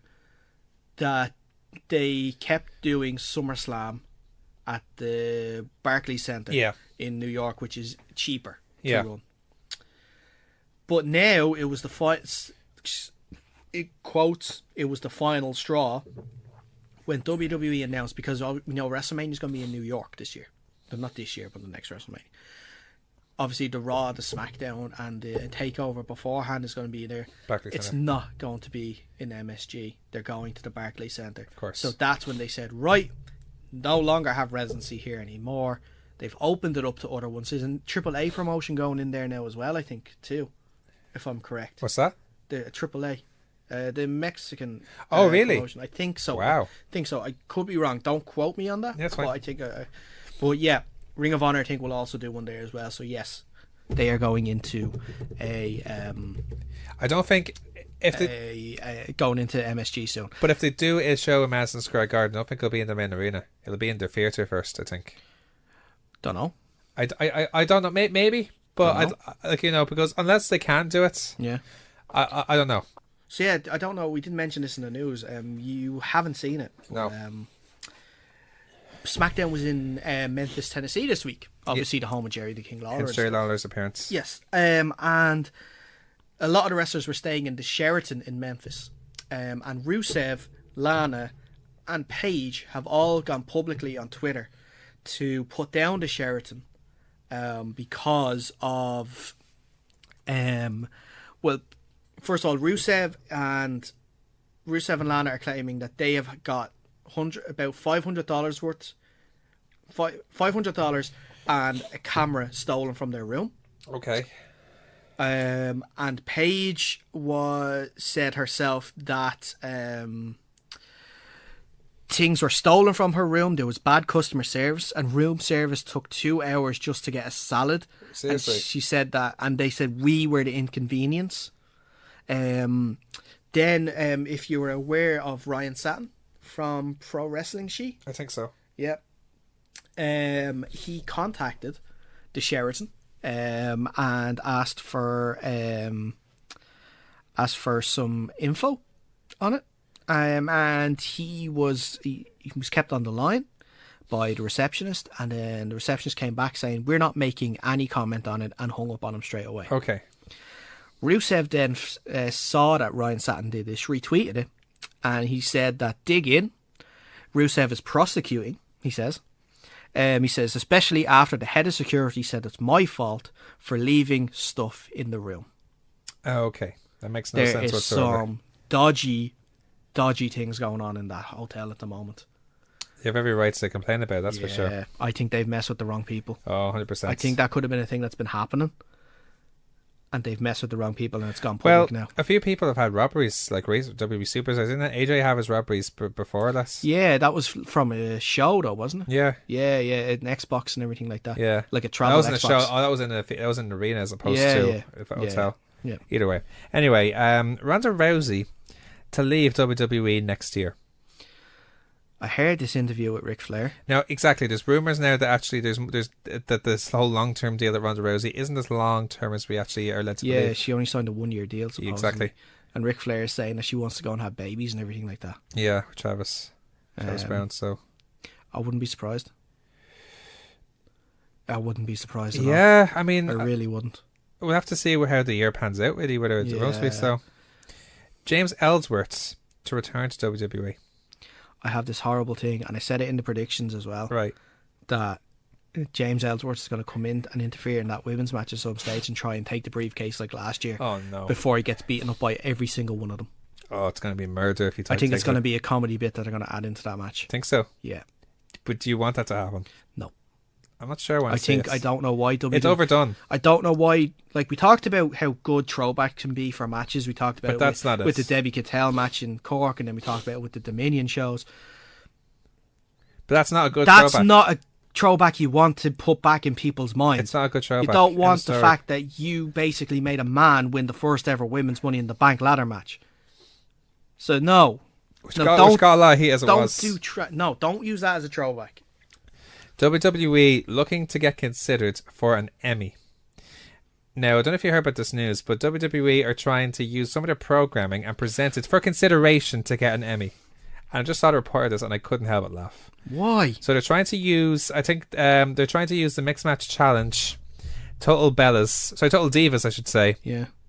And I forget the other show. I think it was, I don't know what it was. It was some other program. It might have been the Mae Young Classic. I'm not sure. Used for consideration to get an Emmy. Why would anyone needs that anyway? It makes no sense. Why do you want that? Like, yeah, seriously. It shows how much they listen to TV. Why don't you just focus on wrestling Yes. instead of like getting TV awards? It makes no sense. Yeah. Sanity and Authors of Pain. What's that thing that we said beforehand? WWE is a TV show that had a bit of wrestling in it, and what was it, like New Japan is a wrestling show on that TV. happens to be on TV. Yep, that's it. Sanity and Authors of Pain. Now, we haven't seen them in a while. They're missing due to a scrapped Money in the Bank tag match that was supposed to happen. The reason they're left out is because what are they supposed to do on SmackDown going into Money in the Bank? Sanity And Authors of Pain. and Authors Pain. Yeah, I don't know what they've been doing, to be honest. So that's why they're I not really there. don't know. Like, That's why they're not there, though. Triple H said in his conference call this week as well that he had no say in Paul Ellering getting put away from the guys in the Authors Pain. Yeah, So this was obviously like a Vince decision. probably. But I think that's one of the worst mistakes they could have made as well. Brock Lesnar to lose the Universal title by SummerSlam at the latest and not against Roman Reigns. No. It's going to be longer than that. I think it will be SummerSlam, but I think it's going to be Roman. There's thoughts now. It could be either Seth or Braun Strowman. No. They won't do that. Well, let's say if, for argument's sake, Seth lost the Intercontinental title this week, would you think? Oh, maybe. No. Okay. No. I'm sorry, they won't do that. Because Okay. Roman's their guy, so it's going Fair enough. Okay, cool. Paul Heyman to show up at All In. No. Now, the reason I brought this up is because both Brock and Paul Heyman said that that's it from WWE after SummerSlam. If supposedly Brock loses the title there, it's another few months away till All In. It's not long enough. Not long enough. A 90-day no-compete thing. All In's like Yeah, the but 1st would of September. Heyman get that? Would Heyman get that though? Yeah, probably. They probably make sure. They're going to make sure all their talent does that so Maybe. they can't show up at it. Yeah. And finally, Daniel Bryan to fight Mike Jackson in MMA fights. Now, the reason this was brought up is because I think there's some sort of online Q&A.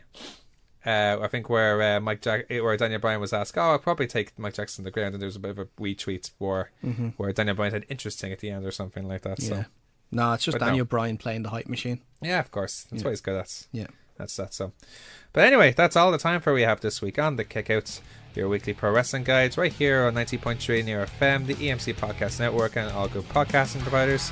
Make sure to check us out on Facebook at facebook.com/The Kickout Wrestling, or Twitter at The Kickout Live, or Instagram at The Kickout Wrestling. Also on YouTube and Spotify. Check out our Twitters at Dave Bandana at Mahersbars, of course. Well, that's our show for this week. So we'll have a good bit to review next week. We have Money in the Bank. We have NXT Takeover. Chicago, and we'll have OCT Contenders 10 as well. Yeah. So lots to look back for next week as well. So it should be interesting. Can't wait. Yeah, it should be awesome. But until then, I've been Dave Cullen. He's been Daragh Maher. This has been the Kickout. Thank you so much for listening.